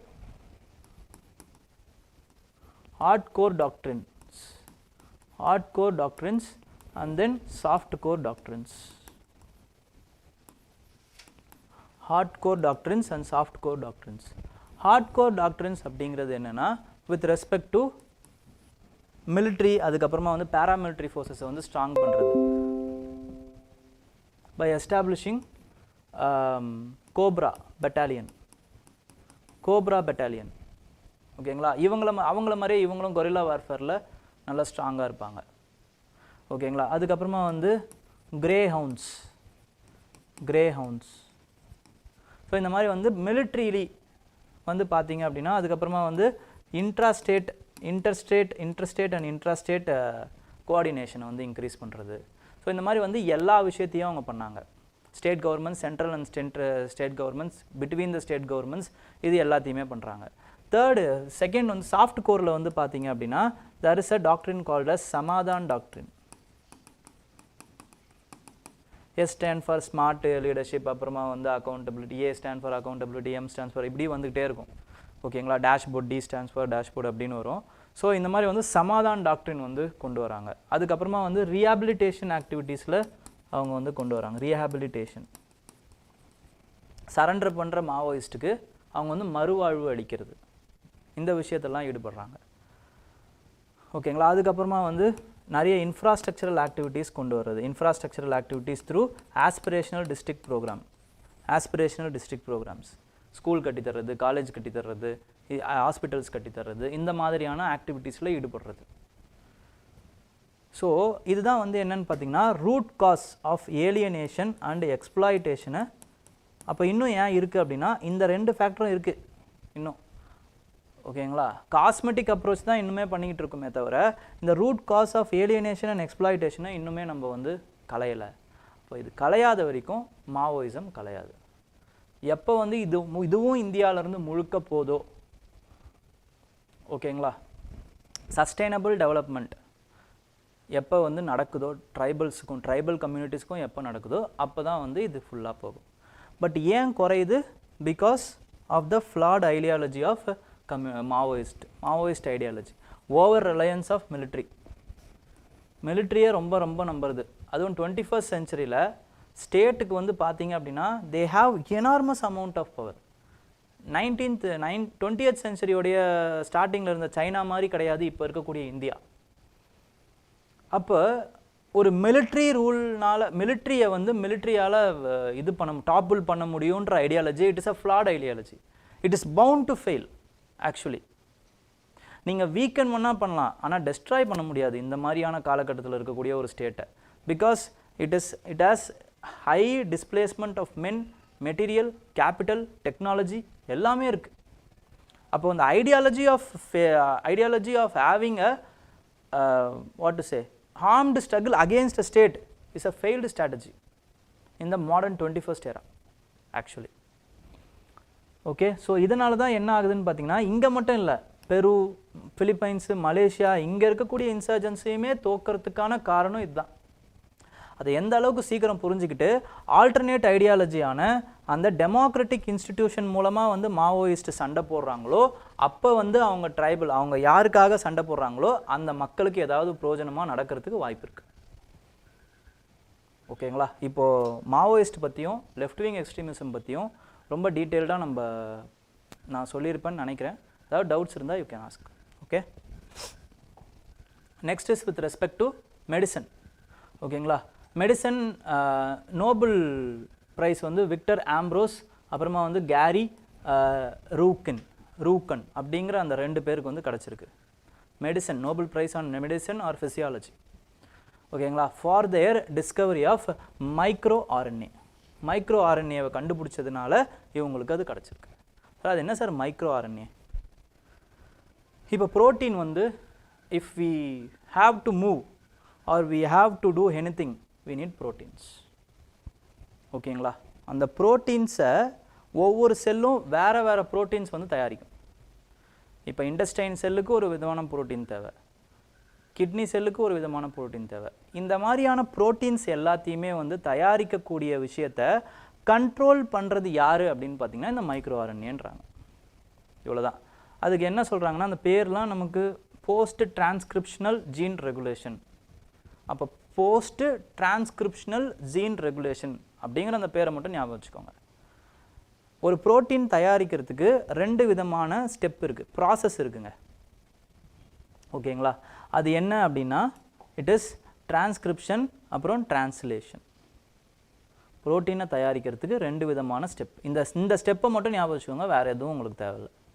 okay, எதுவும் தேவையில்லைன்னா படிக்கக்கூடாதுன்னு அர்த்தம் கிடையாது, அட்லீஸ்ட் இதாவது தெரியணும்னு அர்த்தம். ஓகே, ஸோ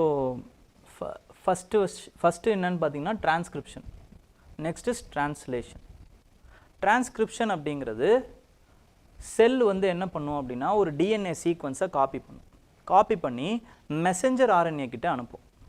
இந்த மாதிரி எனக்கு ஒரு டிஎன்ஏ சீக்வன்ஸ் வேணும் அப்படின்ட்டு அனுப்பும்.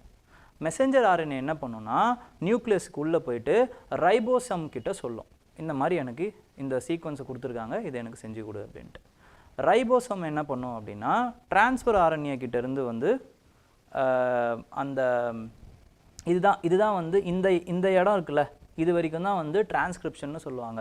அப்போ மெசஞ்சர் ஆர்என்ஏ ரைபோசம் கிட்ட கொடுக்குற வரைக்கும் டிரான்ஸ்கிரிப்ஷன். நெக்ஸ்ட் வந்து டிரான்ஸ்லேஷனில் என்ன ஆகும் அப்படின்னு பார்த்தீங்கன்னா டிரான்ஸ்ஃபர் ஆர்என்ஏன்னு ஒன்று இருக்குங்க. அது புரோட்டீனை செய்யறதுக்கான தேவையான அமினோ ஆசிட்ஸை எடுத்துகிட்டு வரும் டிரான்ஸ்ஃபர் ஆர்என்ஏ. ஓகேங்களா, அப்போ டிரான்ஸ்ஃபர் ஆர்என்ஏ என்ன பண்ணுன்னா டிரான்ஸ்ஃபர் ஆர்என்ஏ அந்த அமினோ ஆசிட்ஸை எடுத்துகிட்டு வந்து ரைபோசோம் கிட்ட கொடுக்கும். ஓகே, இந்த இடைப்பட்ட டைமில் ஒரு ப்ராசஸ் நடக்கும். எது வரைக்கும் செஞ்சால் போதும், இல்லை எதுக்கான விஷயத்தை செய்யணும், எதை எப்படி கண்ட்ரோல் பண்ணணும், இந்த கண்ட்ரோல் பண்ணுற இந்த போஸ்ட் டிரான்ஸ்கிரிப்ஷனல் ஜீன் ரெகுலேஷன் இருக்குது பார்த்தீங்களா, இதை பண்ணுறது தான் மைக்ரோஆர்என்ஏ அப்படிங்கிற ஒரு விஷயம். இதை கண்டுபிடிச்சிருக்காங்க. இதை கண்டுபிடிச்சதுனால தான் அவங்களுக்கு நோபல் பிரைஸ் வந்திருக்கு. ஓகேங்களா, இந்த ப்ராசஸ் உங்களுக்கு புரியும்னு நான் நினைக்கிறேன். ஓகேங்களா, ரெண்டு இம்பார்ட்டண்டான ப்ராசஸ்ஸு, ஒன்று வந்து டிரான்ஸ்கிரிப்ஷனல், இன்னொன்று டிரான்ஸ்லேஷனல். ஓகே, அப்போ டிரான்ஸ்கிரிப்ஷனல் வந்து என்னன்னு பார்த்தீங்கன்னா, ஒரு டிஎன்ஏ சீக்வன்ஸை செல்லு வந்து மெசஞ்சர் ஆர்என்ஏ வழியாக அனுப்பும். இந்த டிஎன்ஏ சீக்வன்ஸ் எனக்கு தேவை அப்படின்ட்டு மெசஞ்சர் ஆர்என்ஏ ரைபோசமுக்கு போயிட்டு இதுதான் இது வேணும் அப்படின்றத சொல்கிற வரைக்கும் டிரான்ஸ்கிரிப்ஷனல். இந்த போஸ்ட் டிரான்ஸ்கிரிப்ஷனல் ஒரு ஜீன் ரெகுலேஷன் ஒன்று பண்ண போது அதுதான் மைக்ரோஆர்என்ஏ. அது பண்ணும்போது வரக்கூடிய டிஆர்என்ஏ, அதாவது டிஆர்என்ஏ என்ன பண்ணும், அமினோ ஆசிடை கொண்டு வரும். அமினோ ஆசிடை கொண்டு வந்து இது ரைபோசோம் கிட்ட கொடுக்கும். ஓகேங்களா, அந்த ரைபோசோம் வந்து இப்போது வேலையை செய்யும். எவ்வளவு செய்யணும், என்ன செய்யணும், இதை முடிவு பண்ணது பார்த்தீங்களா, இது மைக்ரோஆர்என்ஏ. ஸோ இதை கண்டுபிடிச்சதுனால அவங்களுக்கு நோபல் பிரைஸ் வந்தது. இந்த மைக்ரோஆர்என்ஏ ஃபஸ்ட்டு என்ன நினச்சாங்கன்னா, ரவுண்ட் ஓமில் தான் இதை கண்டுபிடிக்கிறாங்க. அப்போது அந்த ஸ்பீசிஸுக்கு மட்டும்தான் இருக்கும் போல இருக்குன்னு நினச்சாங்க. பட் எல்லாத்துக்குமே இது இருக்குது அப்படிங்கிறது 2004 திருப்பி கண்டுபிடிக்கிறாங்க. அதனால என்ன ஆகுதுன்னு பார்த்தீங்கன்னா, ஆட்டோ இம்யூன் டிசீஸ்லேருந்து கேன்சர் இது கண்டுபிடிக்கிறதுலேருந்து எல்லாத்துக்குமே இது யூஸ் ஆகுது. அதே மாதிரி மைக்ரோஆர்என்ஏ ஒழுங்காக வேலை செய்யலைன்னா கேன்சர் வரத்துக்கோ ஆட்டோ இம்யூன் டிசீஸ் வரத்துக்கோ வாய்ப்பு இருக்குது. அப்போ அதை ஒழுங்காக ரெகுலேட் பண்ணணும் அப்படிங்கிறத நம்ம கண்டுபிடிக்கிறோம். ஸோ இந்த அளவுக்கு கண்டுபிடிச்சதுனால என்ன ஆகுதுன்னு பார்த்தீங்கன்னா, இவங்களுக்கு ஒரு நோபல் ப்ரைஸை கொடுத்துருக்காங்க. பிளான்ஸ்லேயுமே இது இருக்குது, வெறும் அனிமல்ஸில் மட்டும்தான் இருக்கான்னா பிளான்ஸ்லேயும் இருக்குது. ஸோ இதையும் ஃபிலிம்ஸில் கேட்குறதுக்கு வாய்ப்பு இருக்குது. ஓகேங்களா, பிளான்ஸ்லேயும் இருக்குது, அனிமல்ஸ்லேயும் இருக்குது. இதை வந்து இதில் சொல்லியிருப்பாங்க, அனிமல்ஸில் இது பிளான்ஸில் இருக்குது அப்படின்ட்டு.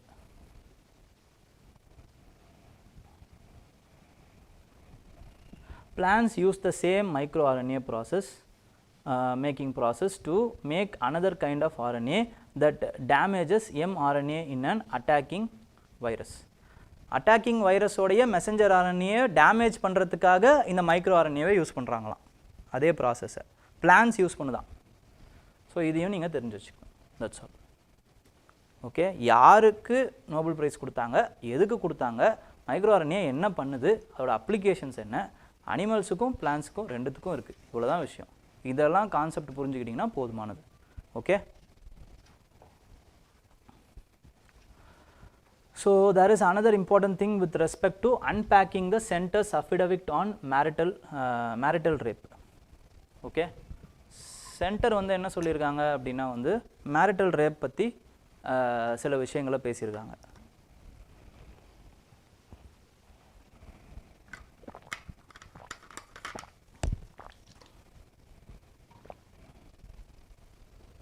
There is an exception for marital rape.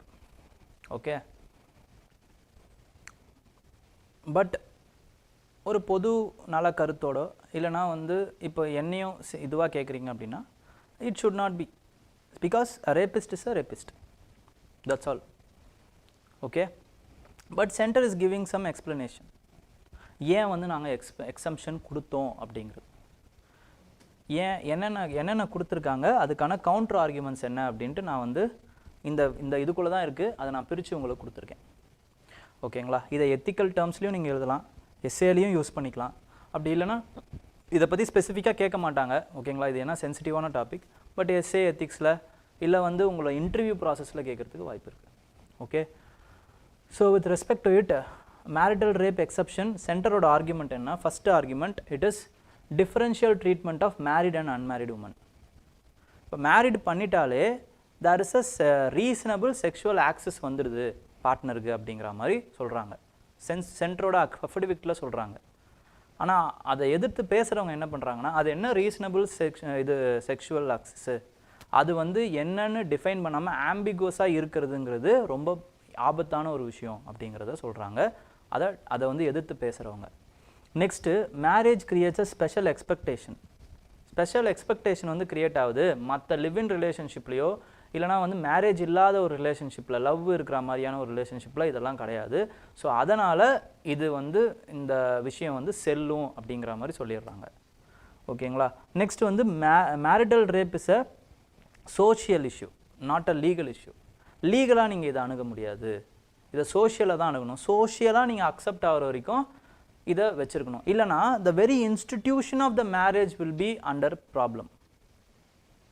Patriarchy is equal to marriageங்கிறது தான் அப்படி சுற்றி சுற்றி சொல்லிகிட்டு இருக்காங்க சென்டர். ஓகேங்களா? So protection of institution of marriage வந்து இருக்கணும். அதே மாதிரி பொட்டென்ஷியல் மிஸ்யூஸ் ஆகிறதுக்கும் வாய்ப்பு இருக்குது. ஆனால் பொட்டென்ஷியல் மிஸ்யூஸ் எந்த இதில் ஒன்றாலும் ஆகலாம் இல்லைங்களா? இதில் தான் மட்டும்தான் ஆகணுமா என்ன? வேறு எதுலனா கூட தான் ஆகலாம். அப்போ அதுக்காக நீங்கள் வந்து ஒரு தப்பை வந்து சரி பண்ணிடக்கூடாது. ஓகேங்களா? தப்பை சரின்னு சொல்லக்கூடாது. இல்லைனா வந்து தப்பை வந்து அப்படியே லீகலைஸ் பண்ணிடக்கூடாது, அதை எக்ஸம்ஷனும் பண்ணக்கூடாது அப்படிங்கிறது தான் இவங்களோட வாதமாக இருக்குது. ஓகே, சென்டரோட வாதம் இது, அதுக்கான எதிர்வாதம் நான் கொடுத்துருக்கேன். இதை ஒரு வாட்டி பார்த்துருங்க. ஓகேங்களா? Next is with respect to Maldives. Maldives is facing a forex crunch. India வந்து என்ன பண்ணியிருக்குன்னா $750 million வந்து கொடுத்து உதவி இருக்காங்க. மால்தீவ்ஸுக்கு எப்பப்பெல்லாம் ப்ராப்ளம் வருதோ முதல்ல வந்து ஆளாக குதிக்கிறது யார் அப்படின்னு பார்த்தீங்கன்னா இந்தியா தான். அதுக்கான ஹிஸ்டாரிக்கல் பிரசிடென்ட்டும் இருக்குது. ஹிஸ்டாரிக்கலி வந்து வி ஹவ் சப்போர்ட்டட் 1888 ஒரு கூ நடந்துச்சு மால்தீவ்ஸுக்கு எதிராக with respect to Sri Lankan armed forces. ஸ்ரீலங்காவில் இருக்கக்கூடிய இன்சர்ஜென்ட் ஃபோர்ஸஸ் வந்து என்ன பண்ணுறாங்கன்னு பார்த்தீங்கன்னா ஒரு மால்தீவியன் ஒரு பிஸ்னஸ் மேனை வந்து கூ பண்ண சொல்லி அவங்க வந்து கேடஸ் கொடுக்குறாங்க. கூ பண்ணுறதுக்கு ஹெல்ப் பண்ண நினைக்கும் போது இந்தியாஸ் இன்டர்வென்ட், மால்தீவ் கவர்மெண்ட்டை காப்பாற்றுறாங்க இந்தியா. செகண்ட் வந்து என்ன ஆகுதுன்னா சுனாமி அப்பயுமே வந்து இந்தியா வந்து மால்தீவ்ஸை வந்து காப்பாற்றுது. ஓகேங்களா? அசிஸ்டன்ஸ் கொடுக்குது. தேர்டு வந்து என்ன ஆகுதுன்னா வந்து கோவிட் டைம்லேயும் வந்து வேக்சின் கொடுக்குது மால்தீவ்ஸ்க்கு. ஸோ இந்த மாதிரி எப்பப்பெல்லாம் உதவி தேவையோ அப்போல்லாம் வந்து மால்தீவ்ஸுக்கு இந்தியா உதவி கொடுத்துருக்கு. பட் ரீசெண்ட் ஹேப்பனிங்ஸ் என்ன ஆச்சு அப்படின்னு பார்த்தீங்கன்னா there is a anti India sentiment. இந்த ஆன்டி இண்டியா சென்டிமெண்ட்டை கலரி விட்டு தான் இந்தியா அவுட் கேம்பெயின் மூலமாக வந்து ஆட்சிக்கு வந்தவர் முகமது மொய்சு. அப்போ அவரோட கேபினெட்டில் இருக்கக்கூடிய ஒரு 2 அமைச்சர்கள் என்ன பண்ணுறாங்கன்னு பார்த்தீங்கன்னா நம்மளுடைய பாரத பிரதமருக்கு எதிராக வந்து சில கருத்துக்களை வந்து பேசிடுறாங்க. அப்போ இது வந்து ஒரு பெரிய பேச்சு பொருளாகவும் ஒரு பெரிய ஆத்திரத்தை வந்து இந்தியவர்கள் மத்தியில் ஏற்படுத்துறதுனால பைகாட் மால்தீவ்ஸ் கேம்பெயின் வந்து இங்கே நடக்குது. ஸோ இதனால் ஒரு பெரிய ஒரு அந்நிய செலவாணி, அதாவது வந்து ஃபாரெக்ஸ் ஒரு பெரிய இழப்பு வந்து மால்தீவ்ஸ் வந்து சந்திக்கிறாங்க. பிகாஸ் அவங்களுக்கு எந்த ஒரு பொட்டென்ஷியலுமே கிடையாது, இண்டஸ்ட்ரியல் பேஸ் கிடையாது, அக்ரிகல்ச்சர் பேஸ் கிடையாது. அவங்க வெறும் ஒரே ஒரு செக்டரை நம்பி இருக்கிறது என்னன்னு பார்த்தீங்கன்னா டூரிசம் செக்டர். அதுவும் யார் வந்து நிறைய வருவாங்க? இந்தியன்ஸ் தான் மால்தீவ்ஸுக்கு போவாங்க. அப்புறம் வந்து சைனீஸ் வருவாங்க. இவங்களில் சைனீஸ் இப்போ அதிகமாக ஓவர்டேக் பண்ணுறாங்க because of the India out campaign and அதோட எதிர் கேம்பெயினான பைகாட் மால்தீவ்ஸ் கேம்பெயின். அப்போ இதெல்லாம் சரி பண்ணுறதுக்கு தான் வந்து என்ன பண்ணுறாரு அப்படின்னு பார்த்தீங்கன்னா அந்த பிரசிடெண்ட் வந்து இங்கே வந்திருக்காரு. ஓகேங்களா? இவங்களும் இந்தியாவும் என்ன பண்ணியிருக்குன்னா பெருந்தன்மையாக வந்து நிறைய அந்த பேக்கேஜஸ்லாம் கொடுத்துருக்காங்க. ஓகேங்களா? அந்த பேக்கேஜஸில் ஃபஸ்ட்டு இம்பார்ட்டண்டான பேக்கேஜ் என்ன அப்படின்னு பார்த்தீங்கன்னா கரன்சி ஸ்வாப் அக்ரிமெண்ட். இது வந்து it will be available till 2027 to facilitate the buying of local currencies. ஓகேங்களா? Buying in the local currencies. ஓகேங்களா? நெக்ஸ்ட் வந்து ரூபே கார்டை வந்து லான்ச் பண்ணியிருக்காரு இந்திய பிரதமர். அதுக்கப்புறமா வந்து 700 ஹவுசஸ் வந்து கன்ஸ்ட்ரக்ட் பண்ணி கொடுத்துருக்காரு. ஓகேங்களா? 700 ஹவுசஸ் ஹாஸ் பீன் கன்ஸ்ட்ரக்டட். அப்புறம் cooperation in memorandum of understanding, CBI investigation, அதுக்கப்புறம் போலீஸ் ஜுடிஷியல் ட்ரைனிங்கு. ஸோ இதுக்கெல்லாம் வந்து கோஆப்ரேஷனுக்காக மெமரண்டம் ஆஃப் அண்டர்ஸ்டாண்டிங்கை போட்டிருக்காங்க. ஓகேங்களா? இதுதான் வந்து இம்பார்ட்டண்ட்டான விஷயங்கள் with respect to Maldives.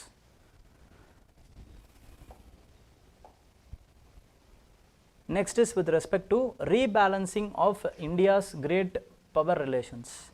Rebalancing of India's great power relations. You already know that India, the Ukraine and Russia war is going on. ஓகேங்களா? இப்போ இருக்கக்கூடிய 2 இம்பார்ட்டண்டான வார் என்ன அப்படின்னு பார்த்தீங்கன்னா வெஸ்ட் ஏஷியாவில் இருக்கக்கூடிய வார்ஸு, அதுக்கப்புறம் உக்ரைன் ரஷ்யா வார். அப்போ இதிலேருந்து அந்த இதுக்கு சம்மந்தப்பட்ட ஆர்டிகல்ஸ் வந்துக்கிட்டே தான் இருக்கும், வேறு வழியே கிடையாது. நம்ம கொஞ்சமாச்சும் இதை மறுபடியும் ரீகால் பண்ணிக்கிட்டே தான் இருக்கணும், வேறு ஆங்கிளில் வரும். ஓகேங்களா? So with respect to it India வந்து என்ன பண்ணுறாங்க அப்படின்னா we are trying to rebalance பண்ணணும்னு நினைக்கிறோம். we are trying to rebalance with respect to Russia and also with respect to US. ஓகேங்களா? ஏன்னா ரெண்டு பேருமே வந்து இப்போ அதிருப்தியில் இருக்காங்க with respect to India according to some experts. US India கிட்டேருந்து என்ன எதிர்பார்க்குது அப்படின்னா they want to become a ally of US. But India வந்து என்ன பண்ணுது அப்படின்னா India is not a ally of anybody. They are simply using the leverage of every country. Multi alliance அதுக்கப்புறமா வந்து with respect to என்னன்னு பார்த்தீங்கன்னா strategic autonomy. இந்த ரெண்டு தான் important pillar of India's foreign policy. Non அலையன்ஸ்லேருந்து இப்போ என்ன ஆகுது அப்படின்னு பார்த்தீங்கன்னா multi alliance. From non alliance it is multi alliance. இப்போ மாறிட்டோம் நம்ம. அலைன்மெண்ட்னு சொல்லலாம், அலையன்ஸ்னு சொல்ல முடியாது. இட் இஸ் அலைன்மெண்ட், அலையன்ஸ்னு சொல்லக்கூடாது. India will not be in the any alliances. ஓகேங்களா, அலைன்மெண்ட் தான், அலைன்மெண்ட். ஓகேங்களா, multi alignment. And we are also following strategic autonomy. Strategic autonomy. Strategic அட்டானமியால நம்ம என்னென்னலாம் பண்ணோம்? We have bought Russian oil. Russian ஆயிலை நம்ம வாங்கணும் ஃபர்ஸ்ட் ஆஃப் ஆல். ஓகேங்களா. செகண்ட் வந்து என்ன பண்ணோம்? வித் ரெஸ்பெக்ட் டு ரஷ்யாவுக்கே நம்ம போனோம். ரஷ்யன்ஸ் ஆயிலுக்கு போனோம். அப்புறம் உக்ரைனுக்கும் போனோம். அப்புறம் வந்து போலாண்டுக்கு போனோம். போலாண்டுக்கு போயிட்டு தான் உக்ரைனுக்கு வந்தோம். And we have also sent our national strategic advisor Ajit Doval to Russia, where he had placed the India's peace plan. India's peace plan என்னது? பேட்டில் ஃபீல்டில் வந்து எந்த ஒரு சுமூகமான ஒரு முடிவும் கிடைக்காது. ரெண்டு பேருமே வந்து பீஸ் ப்ராசஸில் ஈடுபடணும். அதாவது ரஷ்யாவும் இருக்கணும், அதே நேரத்தில் உக்ரைனும் இருக்கணும்.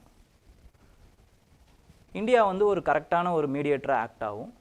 அதுக்கப்புறம் இந்தியா வந்து ரெண்டு பேர் கூடயும் வந்து உறவு வச்சுக்கிறதுல எந்த ஒரு பிரச்சனையும் வந்து மற்றவங்க காட்டக்கூடாது. இதுதான் இந்தியாவோட பீஸ் பிளான். இதை வந்து அஜித் தோவல் வந்து எடுத்துகிட்டு வர்றாரு. ஸோ இது ஏன் எடுத்துகிட்டு வராரு அப்படின்னு பார்த்தீங்கன்னா டு ப்ளீஸ், சில பேர் என்ன சொல்கிறாங்கன்னா to please the US. But சில பேர் என்ன சொல்கிறாங்க அப்படின்னு பார்த்தீங்கன்னா India wants to psychologically cross the Rubicon river. அது என்ன சார் ரூபிகான் அப்படின்னா? அதுக்கு வந்து இது வந்து ஆனால் ஒரு கதை தான், பட் இது உங்களுக்கு ரெலவெண்ட் இல்லாத கதை. ஓகே, பட் நான் சொல்கிறேன். வித் ரெஸ்பெக்ட் டு சீசர்ன்ற ஒரு மன்னர் இருந்தார்னு உங்களுக்கு நல்லா தெரியும். அவர் வந்து என்ன பண்ணுறாரு அப்படின்னு பார்த்தீங்கன்னா அவரை வந்து இந்த ஜெர்மானிய ஏரியா இதுன்னு சொல்லுவாங்க. ஓகேங்களா, அந்த இடத்துல வந்து அவரை கவர்னராக போடுறாங்க. ஒருத்தர் கவர்னராக 5 வருஷம் இருக்கலாம், அவ்வளோதான்.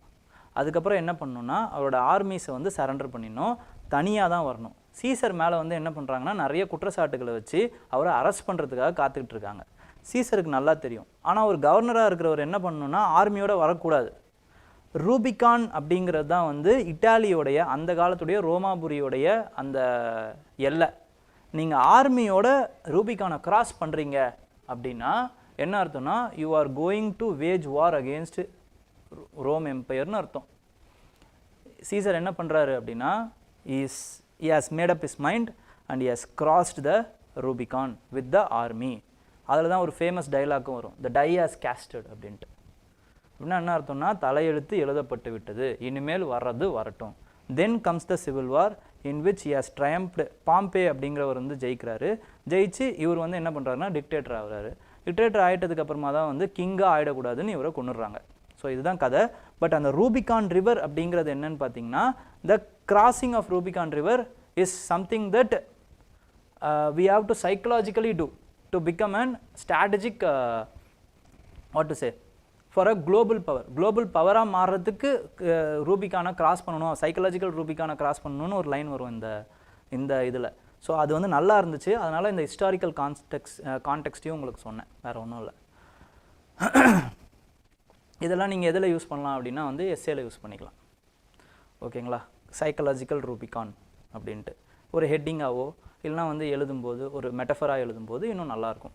ஓகே, ஆனால் எங்கே யூஸ் பண்ணுறோங்கிறது இருக்குது, but you can use it. Okay, so இதை ஏன் பண்ணுறாங்க அப்படின்னா வந்து இந்தியா வந்து ஒரு உலக அரங்கில் ஒரு பெரிய குளோபல் பவராக மாறுறதுக்கு, ஒரு பெரிய இம்பார்ட்டன்ட் சைக்கலாஜிக்கல் நெகோசியேட்டராக மாறுறதுக்கு இந்த விஷயத்தை பண்ணுறாங்க அப்படிங்கிறதையும் சொல்கிறாங்க. To establish itself as a Vishwa Bandhu and to assert its strategic autonomy. இது எல்லாத்துக்காகவும் தான் என்ன பண்ணுறாங்கன்னு பார்த்தீங்கன்னா, to rebalance the US Russia, to assert its strategic autonomy, to become a Vishwa Bandhu. We are analyzing and we are expecting to play a mediator role in the Russia-Ukraine war. ஓகேங்களா, இதுதான் அதோடைய கதை சுருக்கம்னு கூட வச்சுக்கோங்க. ஓகே,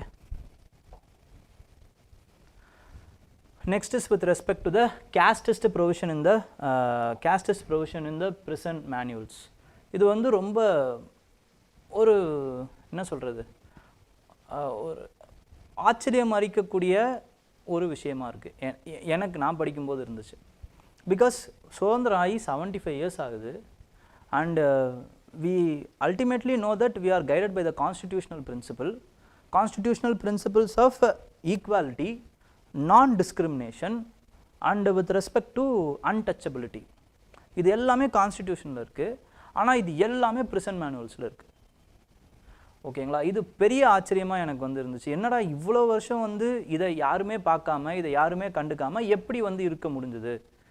பிகாஸ் இதில் அப்படியே சொல்லியிருக்காங்க. என்னன்னு பார்த்தீங்கன்னா, ஒரு ஒரு ஒரு குறிப்பிட்ட கேஸ்ட் பிரிவினர் தான் வந்து அந்த மேனுவல் ஸ்கேவெஞ்சிங்லாம் செய்யணும். ஏன்னா அவங்க தான் ஆல்ரெடி வெளியே செஞ்சிட்டு இருந்தாங்க. அங்கே யார் வந்து உள்ளே வராங்களோ அவங்க தான் இந்த வேலையை இங்கே செய்யணும். ஒரு குறிப்பிட்ட பிரிவினர் வந்து என்ன பண்ணணும் அப்படின்னு பார்த்தீங்கன்னா, சமையல் செய்யலாம், அவங்களுக்கு தனியாக அவங்க சமைச்சிக்கலாம். இப்படியெல்லாம் ப்ரிசன்ட் மேனுவலில் இருக்குது. அதே மாதிரி there is a act which is called as tribals criminals act. ஓகேங்களா, இதை வந்து அன்கான்ஸ்டியூஷனல்னு அறிவிச்சிட்டாங்க.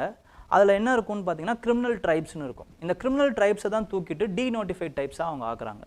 அதாவது என்ன அர்த்தம்னா, it is a stereotype, இல்லைனா ப்ரிஜுடைஸ்டு வே இன் விச்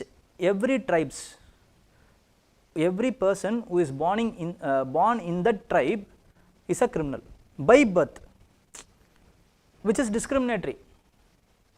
ஓகேங்களா, according to the constitution. But இப்படி அவங்க நினச்சிட்டு இருக்காங்க. ஓகேங்களா, இவங்கள தான் வந்து டீநோட்டிஃபைட் ட்ரைப்ஸாக மாற்றுறாங்க. ஆனால் இன்னுமே சில ப்ரிசன் மேனுவல்ஸில் இந்த டீநோட்டிஃபைட் ட்ரைப்ஸுக்கு மட்டும் கார்ட்ஸ் தனியாக வைக்கணும்னு இருக்குது. Next, there is a problem with respect to discrimination. ஏன்னா வந்து தனித்தனியாக செக்ரிகேட் பண்ணணும், ஒவ்வொரு கேஸ்ட்டை ஒவ்வொரு செல்லில் போடணுன்னு இருக்குது. Segregation which is against equality. And ஒருத்தவங்க மட்டும்தான் இந்த வேலையை செய்யணும்னு இருக்குது. Discrimination by birth which is against discrimination, article 15. And untouchability, it is also provocating untouchability. ஓகேங்களா, இது எல்லாமே ப்ரிசன்ட் மேனுவல்ஸில் இருக்குது. which Supreme Court has rightly ordered the state governments and union territories to change these prison manuals within 3 months. ஓகேங்களா, அதுதான் இதோடைய context. Next வந்து என்னன்னு பார்த்தீங்கன்னா, இதை நீங்கள் தான் படிக்கணும். ஓகேங்களா, உங்களுக்கான வேலை இது வந்து ஆனால் பியூட்டிஃபுல்லான ஒரு விஷயம். எல்லாத்தையும் நம்ம போய் தேடணுன்ற அவசியமே கிடையாது. எல்லாம் நிறைய இம்பார்ட்டண்டான கிரிட்டிக்கல் மினரல்ஸ் எல்லாத்தையுமே அவரோட ரிசர்வ்ஸ் எங்கே இருக்குது அப்படிங்கிறத சொல்லியிருக்காங்க. ஓகேங்களா, அந்த கிரிட்டிக்கல் மினரல்ஸ் அது எதுக்காக யூஸ் பண்ணப்படுது, அதுக்கப்புறம் ரிசர்வ்ஸ் எங்கே இருக்குது வேர்ல்டில். சார் இது எதுக்காக இம்பார்ட்டண்ட், நான் உங்களுக்கு ஒரு கொஸ்டின் எடுத்துகிட்டு வந்திருக்கேன், எப்படி கேட்கலாம் அப்படின்ட்டு. இப்போ ஃபார் எக்ஸாம்பிள் கோபால்ட் இருக்குங்க.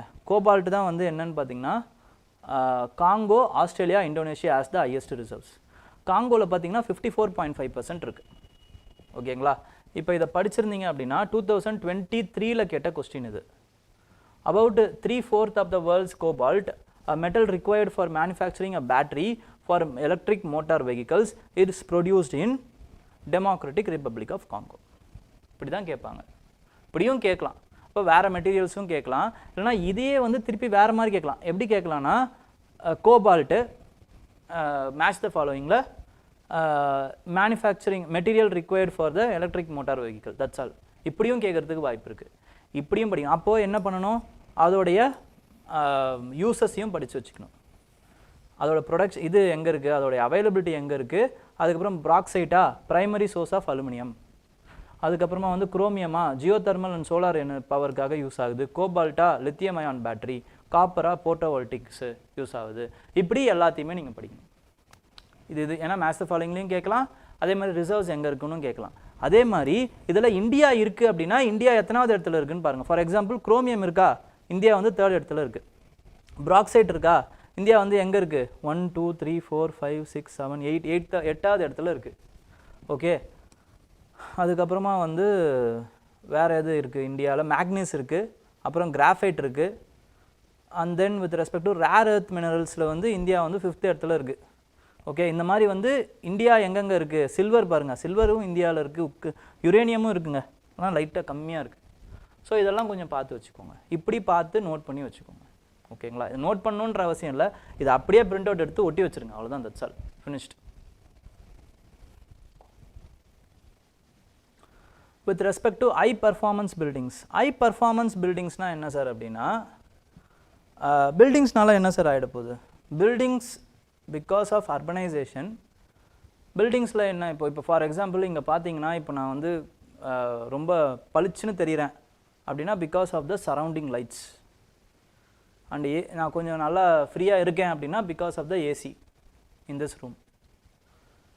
ஓகேங்களா, இப்போ நான் உங்களை பார்க்க முடியுது அப்படின்னா because of the camera in front of me.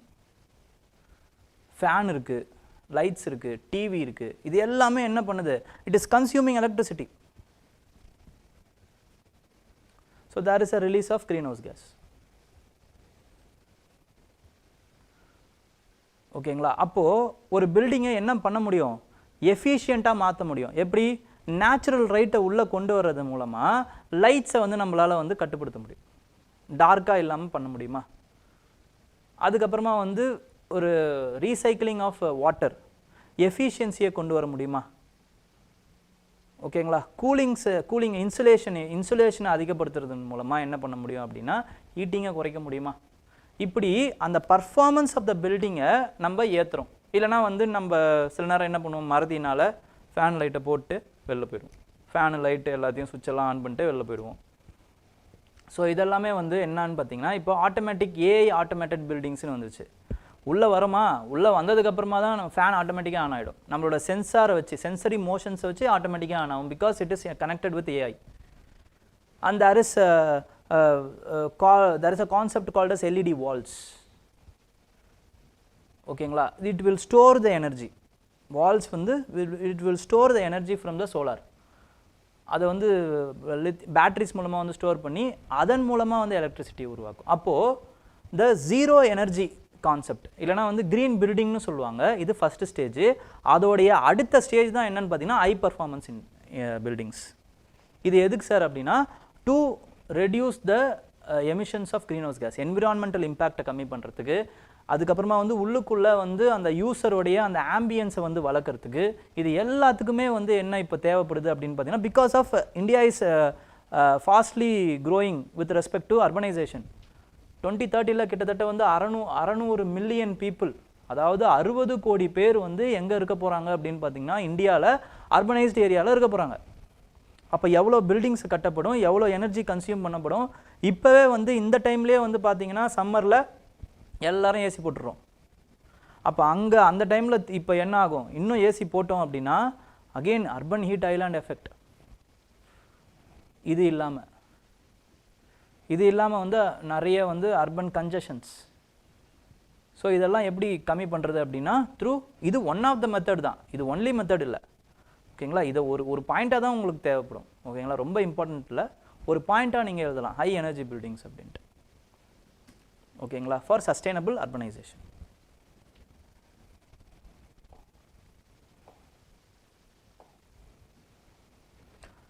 Next is with respect to ultra processed fat fast food leading to the cause of diabetes.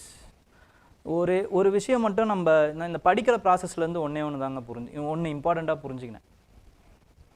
அது என்ன அப்படின்னு பார்த்தீங்கன்னா, நமக்கு எதெல்லாம் வந்து ரொம்ப சந்தோஷம் தருமோ அதெல்லாம் வந்து பின்னாடி நமக்கு ஆப்பு வைக்க போகுதுன்னு அர்த்தம். ஓகேங்களா, அதுக்கு ஒரு டைலாக் இருக்குது. என்ன அப்படின்னா, the route to hell will looks like heaven, the route to heaven will looks like hell. ஒரு எக்ஸாம்பிள் சொல்லணும் அப்படின்னா, the route to hell will looks like heaven. நீங்கள் வந்து சர்வீஸ் வாங்க வேணாம்னு நினைக்கிறீங்க, ரூட் டு ஹெல், அதாவது வாங்கணும் தான் நினைக்கிறீங்க, but you won't get the service if you waste the time. எப்படி வேஸ்ட் பண்ணலாம் டைமை? எப்படி வேணாலும் வேஸ்ட் பண்ணலாம். ஃபார் எக்ஸாம்பிள், படிக்காமல் இருக்கலாம், ரிவைஸ் பண்ணாமல் இருக்கலாம், வீடியோ ஏதாவது வந்து இந்த ரீல்ஸ்லாம் பார்த்துட்டு இருக்கலாம். ஓகேங்களா? ரீல்ஸை பார்த்துட்டு டைமை வேஸ்ட் பண்ணலாம். அதுக்கப்புறமா வந்து ஃப்ரெண்ட்ஸ் கூட வெளில போய் சுற்றலாம். அதுக்காக வெளியே போகக்கூடாது, நான் படமே பார்க்கக்கூடாது அப்படி சொல்லலை. பட் நிறைய அமௌண்ட் ஆஃப் டைம் இதில் வேஸ்ட் பண்ணுறீங்க அப்படின்னா இட் வில் அந்த டைமில் it will looks like heaven, but ultimately you are spoiling your career. If you are not serious, kindly don't prepare. ஓகேங்களா? ஏன்னா அது உங்களுக்கும் ஆபத்து, உங்களுக்கும் நல்லதில்லை, உங்களை சார்ந்து இருக்கிறவங்களுக்கும் நல்லதில்லை, உங்கள் வாழ்க்கையை அல்டிமேட்டாக கெடுத்துக்கிறீங்கன்னு அர்த்தம். ஓகேங்களா? So the road to hell will looks like heaven, but the road to heaven will looks like hell. Service வாங்குறீங்க அப்படின்னா சர்வீஸ் வாங்குறவன் என்ன பண்ணுவான்? படிப்பான். 8 மணி நேரமாவது உட்காந்து படிப்பான். ஒரு நாளைக்கு ஆவரேஜாக சொல்கிறேன், ஒரு வாரத்தில் ஆவரேஜாக 8 மணி நேரமாவது உட்காந்து படிப்பாங்க. படிப்பான் படிப்பாள் அப்படி வச்சுக்கலாம். ரிவைஸ் பண்ணுவாங்க, ஆன்சர் ரைட்டிங் எழுதுவாங்க, டெஸ்ட் பேட்ச் போடுவாங்க. ஓகேங்களா? இது எல்லாத்தையும் ஒழுங்காக பண்ணுறவங்க பண்ணும்போது கடுப்பாக தாங்க இருக்கும். அதுவும் revision, studying is boring, revision is ultimate boring. Revision ultimate போரிங்னா எடுத்து எழுதுறது அதை விட ரொம்ப கடுப்பாக இருக்கும். யாருமே பிடிச்சிடலாம் இதை எதுவுமே பண்ணுறதெல்லாம் கிடையாது. பட் நம்மளோட எய்மை வந்து இது பண்ணணும் அப்படின்னா இந்த வாழ்க்கையை நீங்கள் அனுபவிச்சு தான் ஆகணும், இந்த காலகட்டத்தை நீங்கள் அனுபவிச்சு தான் ஆகணும், வேறு வழி கிடையாது. ஓகேங்களா? அப்போது நல்லா டிட்டர்மைண்டாக இருங்க, பாசிட்டிவ் ஆட்டிடியூடோடு இருங்க, பாசிட்டிவ் திங்கிங்கோடு இருங்க, டிசிப்ளின்டாக இருங்க. Disciplined, the way to heaven will looks like hell, but you will attain that heaven, which is nothing but your service. Okay? அதே மாதிரி தான் இங்கே என்ன ஆகுதுன்னா, நல்ல ஃபாஸ்ட் ஃபுட்லாம் சாப்பிடுவீங்களா? You are going to get டயபெட்டிஸ்னு அர்த்தம். ஓகேங்களா? ஃபாஸ்ட் ஃபுட் சாப்பிடும்போது நல்லா இருக்கா இறங்கு அப்படிங்கிற மாதிரி என்ன ஆகும் அப்படின்னு பார்த்தீங்கன்னா, advanced glycation end products, AGEs அப்படின்னு சொல்லுவாங்க. ஓகேங்களா? இந்த ப்ராடக்ட் எதனால் வருதுன்னா, பிகாஸ் ஆஃப் ரோஸ்டிங். ஓகேங்களா? குக்கிங் ப்ராசஸில் ரோஸ்டிங் பண்ணுறீங்க, பார்பிக்யூயிங்லாம் பண்ணுறீங்கல்ல, அப்படியெல்லாம் பண்ணும்போது என்ன ஆகுனா, சுகர் ப்ராடக்ட்ஸ் வந்து it will mix with the protein and lipid. Sugar molecules will bind with protein and lipid. அதனால தான் வந்து ஒரு நல்ல ஒரு ஸ்மெல்லு, ஒரு சுவை தருது நமக்கு.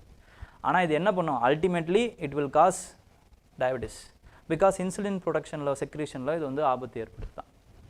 ஓகேங்களா? அப்போ என்ன பண்ணணும்? நல்ல குக்குடு ஃபுட்னா என்ன அர்த்தம்னா, அவிச்சு வேக வச்சு, இல்லைனா வெஜிடபிள்ஸு, பழங்கள், காய்கறிகள் இப்படி சாப்பிடணும். அதாவது நமக்கு பிடிக்காத நிறைய சாப்பிடணுங்க, பிடிச்சதை கம்மியாக சாப்பிடுங்க, இவ்வளோதான் விஷயம். ஓகேங்களா? இப்படி பண்ணல அப்படின்னா ultimately you are going to ruin your health அப்படின்னு அர்த்தம். Okay? Next, there is a tribal leader who is called as JD Rajappa. இவருக்கு வந்து Hulikannu wildlife conservatory foundation வந்து Hulikannu progressive Adivasi lifetime award அப்படின்னு ஒரு அவார்டு கொடுத்துருக்காங்க. ஓகே? இவர் எந்த ட்ரைபல் இதுவை சேர்ந்தவர்னா வந்து குருபா ட்ரைபை சேர்ந்தவர். குருபா அப்படிங்கிறது அப்போ கர்நாடகாவில் இருக்குங்கிறத தெரிஞ்சுக்கோங்க, போதுமானது. ஓகேங்களா? இந்த ட்ரைபுக்காக தான் இந்த ட்ரைபல்ஸ் நியூஸில் கேள்வியாக கேட்குறதுக்கு வாய்ப்பு இருக்குது. இவர் எதுக்காக இந்த லைஃப் டைம் அச்சீவ்மெண்ட் அவார்டு கொடுத்துருக்காங்கன்னா, அங்கே இருக்கக்கூடிய நிறைய ட்ரைபல்ஸை வந்து பீஸ்ஃபுல்லாக வந்து வேறு இடத்துல செட்டில் பண்ணுறதுக்கு இவர் உதவி இருக்கார். ஸோ அதனால் இவருக்கு அந்த லைஃப் டைம் அச்சீவ்மெண்ட் அவார்டை கொடுத்துருக்காங்க. நெக்ஸ்ட் வந்து with respect to SC helps woman sarpanch in Maharashtra to fight prejudice. There is a woman. இதையும் நீங்கள் வந்து என்ன பண்ணலான்னா, GS2ல் கவர்னன்ஸில் செல்ஃப் ஹெல்ப் குரூப்ஸ் இல்லைனா வந்து லோக்கல் பஞ்சாயத்து இது இருக்குது பார்த்தீங்கன்னா, லோக்கல் செல்ஃப் கவர்மெண்ட்ஸ், அதில் வந்து நீங்கள் என்ன பண்ணலான்னா வந்து இந்த மக்களோட ஆட்டிடியூட் எவ்வளோ கேவலமாக இருக்குது அப்படிங்கிறதுக்கு ஒரு எக்ஸாம்பிளாக எழுதலாம். ஓகேங்களா? பேட்ரியார்கியல் மைண்ட் செட்னால் ஒரு உமன் சர்பஞ்ச் எப்படியெல்லாம் பாதிக்கப்பட்டாங்கங்கிற ஒரு வார்த்தைக்கு ஒரு எக்ஸாம்பிளாக எழுதலாம். Okay? With respect to Manisha Ravindra Panpatel அப்படிங்கிறவங்க வந்து ஒரு சர்பஞ்சாக வந்து ஜெயிச்சிருக்காங்க. சர்பஞ்ச்னால் வந்து வித் ரெஸ்பெக்ட் டு உமன் பஞ்சாயத்தில் ஜெயிச்சிருக்காங்க, பஞ்சாயத்து எலெக்ஷனில் ஜெயிச்சிருக்காங்க. அது எப்படி நீங்கள் வந்து எங்களை கேள்வி கேட்கலாம், இல்லைனா வந்து எங்களை ஆளலாம் அப்படின்னு அங்கே இருக்கக்கூடிய ஒரு சில பேட்ரியார்க்கியல் மைண்ட் செட் உடைய ஒரு சில ஆண்கள் இவங்களை வந்து பொய்யா வந்து இவங்களுக்கு எதிராக வந்து பொய்யா ஒரு இது வழக்கு போட்டு என்ன பண்ணிடுறாங்க, ஒரு புகார் கொடுத்து என்ன பண்ணிடுறாங்கன்னா இவங்கள டிஸ்மிஸ் பண்ண வச்சிடுறாங்க. என்ன வழக்குனா இவங்க கவர்மெண்ட்டோட இடத்த அபகரிச்சிட்டாங்க, அபகரித்து அதில் தான் இருக்காங்க அப்படின்ட்டு. பட் இவங்க எங்கே இருக்காங்க அப்படின்னு பார்த்தீங்கன்னா இவங்களோட மதர் இன் லா வீட்டில் தான் இருக்காங்க. பட் இவங்க கவர்மெண்ட்டோட இதில் அபகரித்து இவங்க இருக்காங்கன்னு சொல்லி கலெக்டரே வந்து டிஸ்மிஸ் பண்ணியிருக்காரு. ஓகேங்களா? அப்போ இவங்க இதை எதிர்த்து வந்து சுப்ரீம் கோர்ட்டில் கேஸ் போடுறாங்க. கேஸ் போட்டு சுப்ரீம் கோர்ட் என்ன சொல்லியிருக்கு அப்படின்னு பார்த்தீங்கன்னா இதுதான் ரொம்ப இம்பார்ட்டண்ட்டான விஷயம். Okay, the matter of removal of an elected public representative should not be treated so lightly, especially when it concerns to women belonging to the rural areas. ஏன்னா ரூரல் எம்பவர்மெண்ட், விமன் எம்பவர்மெண்ட் அப்படிங்கிறதுக்காக India ரொம்ப பெரிய நிறைய steps எடுத்திருக்கு. அதில் இப்போ இந்த மாதிரி வந்து இந்த மாதிரி ஒருத்தவங்க வந்து ட்ரையலே இல்லாமல் இல்லைனா வந்து ஆர்பிட்ரியாக வந்து ரிமூவ் பண்ணப்பட்டது அப்படிங்கிறது ரொம்ப பெரிய தப்பு. அப்போ என்ன பண்ணுறாங்கன்னா அந்த ரிமூவலை வந்து மறுபடியும் வந்து கேன்சல் பண்ணுறாங்க. உங்களுடைய பணியை நீங்கள் செய்யுங்க அப்படின்ட்டு வந்து சுப்ரீம் கோர்ட் வந்து ஆர்டர் கொடுக்குறாங்க. Okay, so it must be acknowledge that these women who succeed in occupying such public officers do so only after the significant struggle. அதை ரெகக்னைஸ் பண்ணி தான் என்ன பண்ணுறாங்கன்னு பார்த்தீங்கன்னா அந்த order has been squashed. Okay, இதை நீங்கள் எக்ஸாம்பிளாக எழுதலாம், GS2ல எக்ஸாம்பிளாக எழுதலாம், எஸ்ஏலையும் எக்ஸாம்பிளாக எழுதலாம். ஓகேங்களா? நெக்ஸ்ட் வந்து there is a index which is called as academic freedom index. Free to think 2024 அப்படிங்கிற ஒரு ஆனுவல் ரிப்போர்ட்டில் இது பப்ளிஷ் பண்ணப்படும். யார் பப்ளிஷ் பண்ணுறாங்கன்னா ஸ்காலர்ஸ் அட் ரிஸ்க். இந்த அகாடமிக் ஃப்ரீடம் இண்டெக்ஸில் India has been slipped from 0.6 பாயிண்ட்ஸ்லேருந்து 0.2 பாயிண்ட்டுக்கு நம்ம ஸ்லிப் ஆகிருக்கும். ஓகேங்களா? இது தெரிஞ்சால் போதும். இதுதான் இருக்கிறதுலே நம்மளுக்கு கிடைச்ச லோவஸ்ட் ஸ்கோராக. ஸோ இது வரைக்கும் போதும். வேறு இந்த நியூஸ்லேருந்து இன்னும் ஒரு 10 ஸ்லைட்ஸ் இருக்குது. ஓகேங்களா?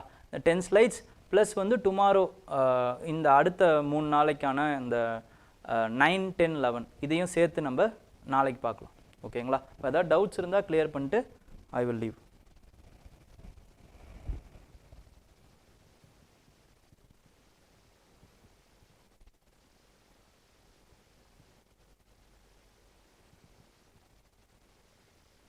மாவோஸ் ideas looks like extremist why. ஏன்னா எக்ஸ்ட்ரீமிஸ்ட் ஏன்னா அவர் வந்து ஆர்ம்டு ஸ்ட்ரகிளில் ஈடுபடுறாரு, அதனால எக்ஸ்ட்ரீமிஸ்ட் அது. ஓகேங்களா? எந்த ஒரு விஷயமும் ஆர்ம்டு ஸ்ட்ரகிளில் இருக்கும்போது, ஆர்ம்டு ஸ்ட்ரகிள்னால் என்ன ஆகும், உயிரிழப்புகள் அதிகமாகும், அப்போ அது எக்ஸ்ட்ரீம் தானே. ஓகேங்களா? அதனால அது எக்ஸ்ட்ரீமிஸ்ட்.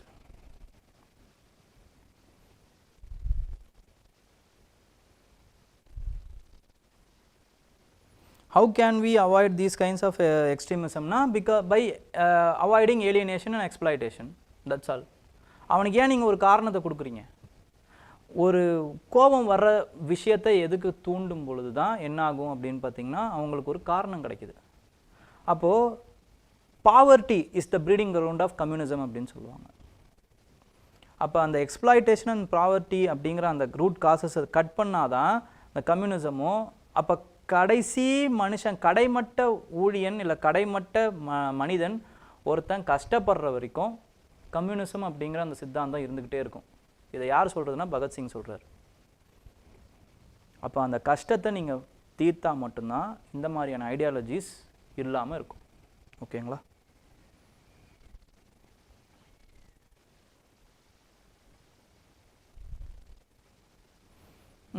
நெக்ஸ்ட் ப்ரீவியஸ் இதுலேயும் எக்ஸ்பிளைன் பண்ணியிருப்பேன், பட் இப்போயும் ஒரு இது மாதிரி வச்சுக்கோங்க. ஓகேங்களா? மேபி பண்ணியிருக்கலாம், பட் நான் மறந்துட்டேன், அதனால தான் இப்பயும் பண்ணேன்.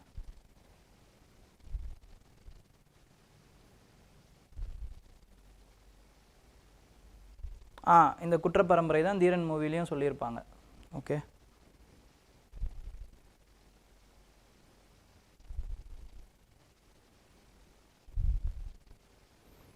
Art, literature, heritage, tradition, culture, architecture, இதோட டிஃப்ரென்ஸ் என்னன்னு கேட்டிருக்கீங்க.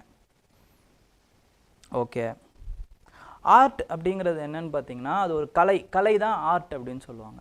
கலை எப்படி வேணாலும் இருக்கலாம், கலை எந்த வடிவில் வேணாலும் இருக்கலாம். ஒரு நடன வடிவில் இருக்கலாம், ஒரு பேச்சு வடிவில் இருக்கலாம், ஒரு எழுத்து வடிவில் இருக்கலாம். ஓகேங்களா? ஒரு லிட்ரேச்சர் அப்படிங்கிறது என்னன்னு பார்த்தீங்கன்னா ஒரு புக்கு இல்லைனா வந்து ஒரு பதிவு, அதுதான் லிட்ரேச்சர் அப்படின்னு சொல்லுவாங்க. லிட்ரேட் அப்படின்னா படித்தவன் அர்த்தம். எதை படிக்கிறான்? லிட்ரேச்சரை படிக்கிறான். ஓகேங்களா? அப்போ அது லிட்ரேச்சர்னு ஆகுது. அப்போ ஆர்ட் அப்படிங்கிறது ஒரு கலை வடிவம். ஓகேங்களா? பாட்டாக இருக்கலாம், பெயிண்டிங்காக இருக்கலாம், எல்லாமே கலை தான். ஓகே. ஆர்கிடெக்சர் அப்படிங்கிறது என்னன்னு பார்த்தீங்கன்னா ஒரு பில்டிங் வடிவில் இருக்கலாம். ஓகேங்களா? அதுதான் பில்டிங் தான் வந்து ஆர்கிடெக்சர் அப்படின்னு சொல்லுவாங்க. அப்போது பேலஸாக இருக்கலாம், டெம்பிள்ஸாக இருக்கலாம், மாஸ்காக இருக்கலாம், இல்லை ஏதோ ஒரு நியூட்ரல் பில்டிங்காக இருக்கலாம்.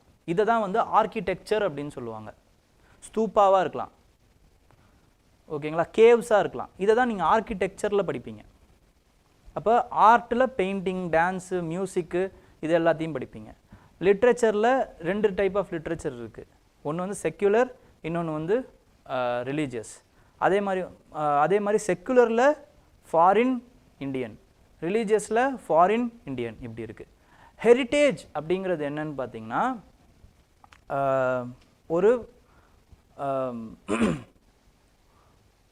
ஒரு தொடர்பு, அதாவது வந்து ஒரு புராதனத்திலிருந்து இப்போ வரைக்கும் வந்து தொடர்புடையது அப்படின்னு அர்த்தம். ட்ரெடிஷன், ஹெரிட்டேஜ் எல்லாமே ஒன்று தான். ஓகேங்களா? அதே மாதிரி வந்து என்ன சொல்லுவாங்கன்னா வந்து இன்டான்ஜிபிள், டான்ஜிபிள்னு சொல்லுவாங்க. அதாவது வந்து கண்ணால் பார்க்கக்கூடியது, கண்ணால் பார்க்க முடியாதது. ஓகேங்களா? இதுதான் வந்து இன்டான்ஜிபிள், டான்ஜிபிள். டான்ஜிபிள் அப்படின்னும் பொழுது என்ன ஆகும்னு பார்த்தீங்கன்னா நம்மளால் வந்து கல்ச்சரல், அதாவது ஆர்கிடெக்சரல் மூலமாக நம்மளால் பார்க்க முடியும். டான்ஸு இதெல்லாம் வந்து இன்டான்ஜிபிளாக இருக்கும், இடனாக இருக்கும், ஒளிஞ்சிருக்கும். ஓகேங்களா? இதெல்லாம் இன்டான்ஜிபிள்னு சொல்லுவாங்க. ஃபார் எக்ஸாம்பிள் கர்பா டான்ஸ் இப்போ ரீசெண்டாக நடந்தது, இன்டான்ஜிபிள் ஹெரிட்டேஜ் சைட் அது. ஓகேங்களா? பாரம்பரியம் அப்படி, ட்ரெடிஷன் அப்படிங்கிறது பாரம்பரியம், அதாவது பழக்க வழக்கங்கள், அதான் ட்ரெடிஷன் அப்படின்னு சொல்லுவாங்க. Okay, thank you sir. Minerals for a clean and green ஃபியூச்சரில் இந்த இந்தியா இருக்காங்களா?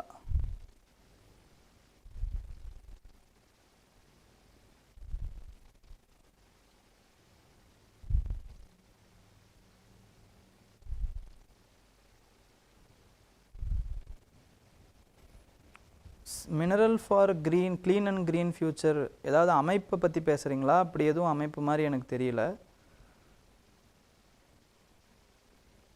அப்படி ஒரு அமைப்பு இருந்ததுன்னா இருக்காங்களா இல்லையான்னு கேட்குறதுக்கு வாய்ப்பு இருக்குது.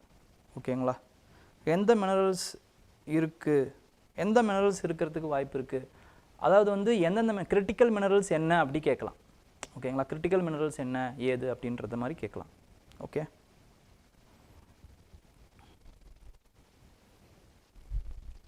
ஸோ டவுட்ஸ் இவ்வளோ தான் நினைக்கிறேன். Thank you very much. Okay, so உங்கள் டவுட்ஸ்லாம் கிளியர் பண்ணிட்டேன் அப்படின்றதையும் நான் நம்புகிறேன்.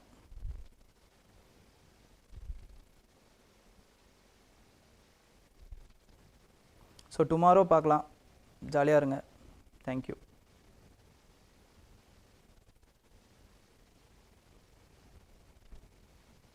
வேறு யாரோ ஒருத்தர் கேட்டிருக்காரு.